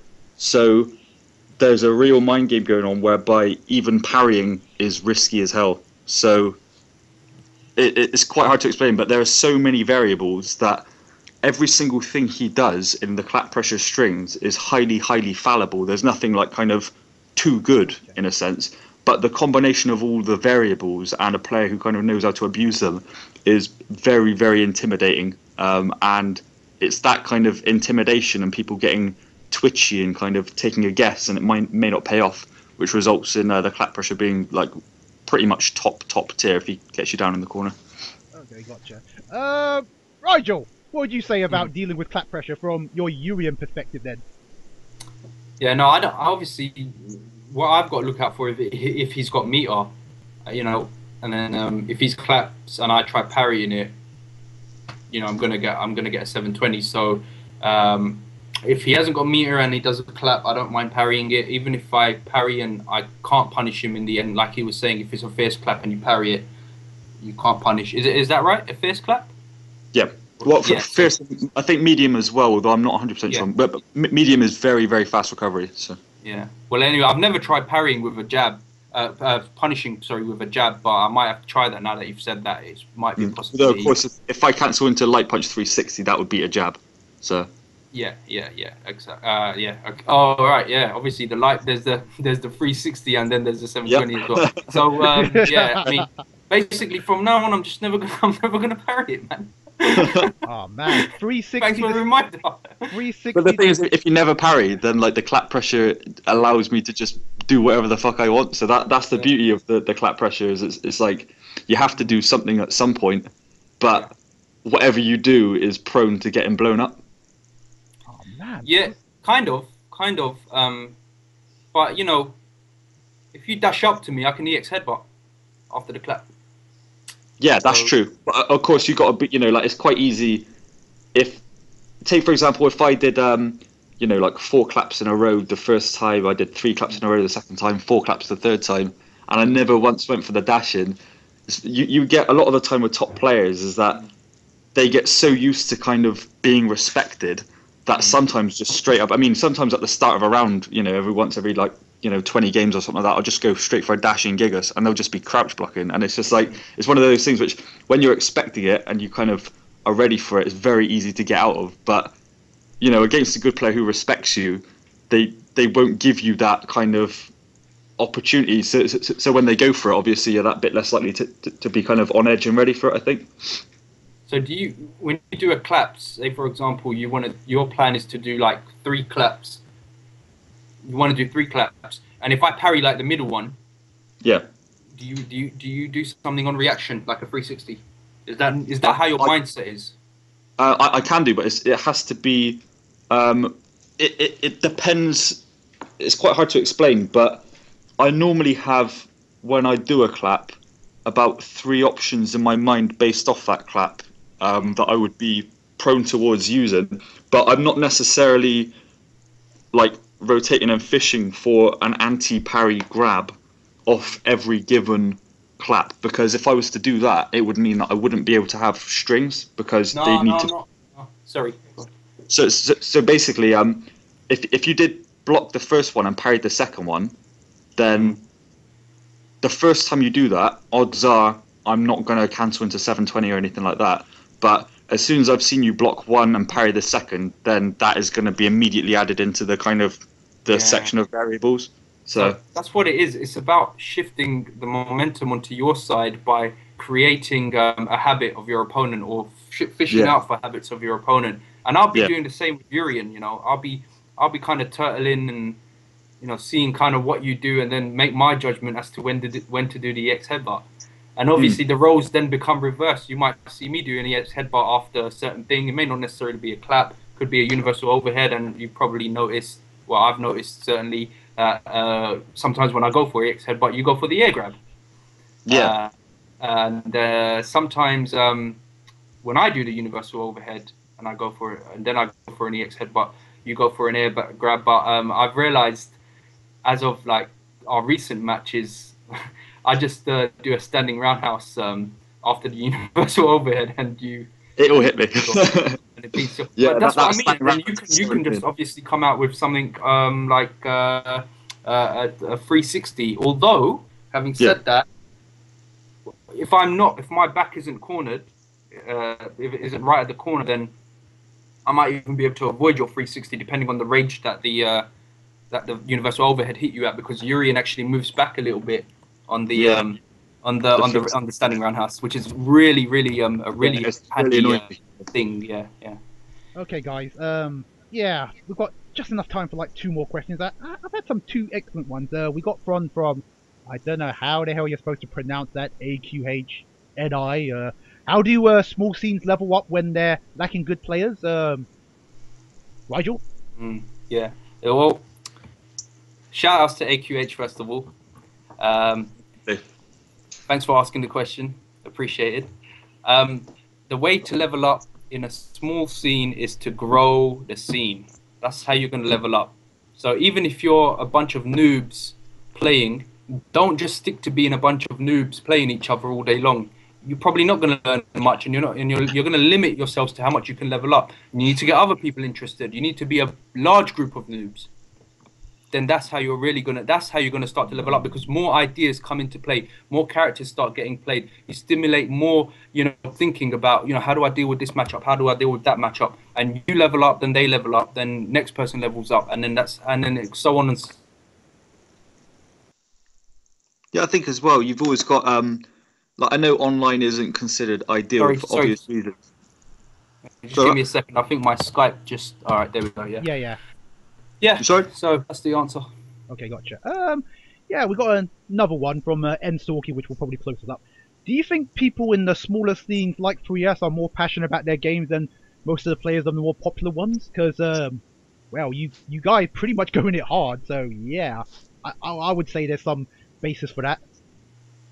I think that people who play Third Strike now regularly don't play it, you know, for any other reason than the fact that they absolutely love the game.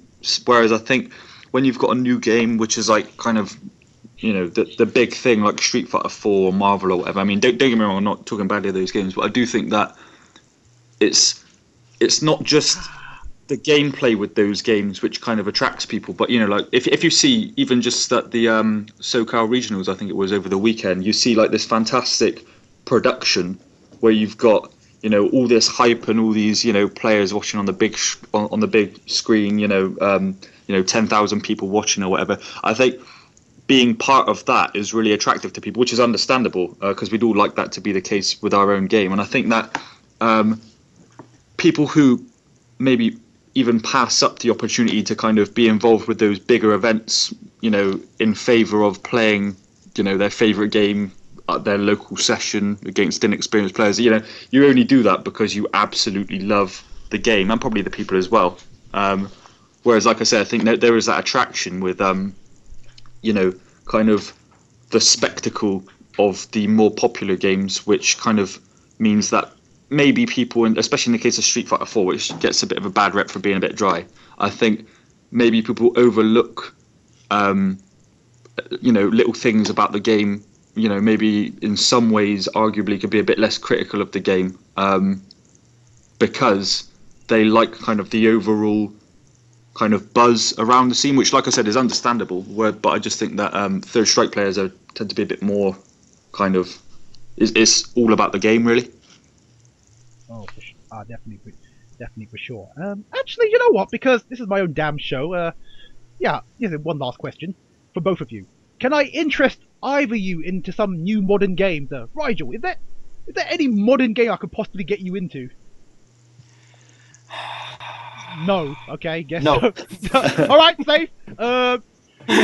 TrueMight. If the UK rinsed Mortal Kombat 9 like properly, and it didn't have terrible netcode, and the Southwest was playing it regularly, I would happily pick up that game properly if But wait a minute. there was a scene behind it. But hold up! Don't you and your brother play it though? Oh, I only play it casually. I really like the game, but I don't play it very often. Oh, okay, because I remember, because I remember your bro Dad. He was that little Staffordshire show down at shouts to Dazza and his godlike house session. Yeah, he was ranging somebody up with that Cyrex of his. Or was it Sector? Yeah, Cyrex. Yeah, that was, you probably think of Sector, aren't you? Yeah, that was it. Yeah, the red one. Sorry. Yeah. His main is Cabal, though. He was really decent with Cabal. Okay, what a surprise! He main Cabal straight away, pretty much. That wasn't just like tier whoring. Okay, before it became the to-do thing. Okay, anyway. Yeah, he was a hit with Cabal. Okay, gotcha then. Well, anyway, thanks. Thank you very much to my two guests. Thank you very much, Rigel. Thanks for having me. I really appreciate it. Thanks a lot. No, not at all. Again, I'm gonna probably definitely hit you up at sometime again, because let's say Third Strike ain't gonna die. It's gonna come back in some big way. I don't know how. Hope so. I don't know. Maybe Iron Galaxy will do something that will fix the apparent problems with the online or something like that. I don't know. I believe a patch is on the way. Oh yeah. Patch is on the way. Yeah. So okay, let's see what happens in that one. Gotcha. Very thanks to TrueMight. Thanks, mate. It's been a pleasure. Oh, gotcha. And before I go, Go babes. Oh, gotcha. But anyway, before I go, time to announce the next episode. And actually, a bit of a treat for you guys. The next episode isn't gonna.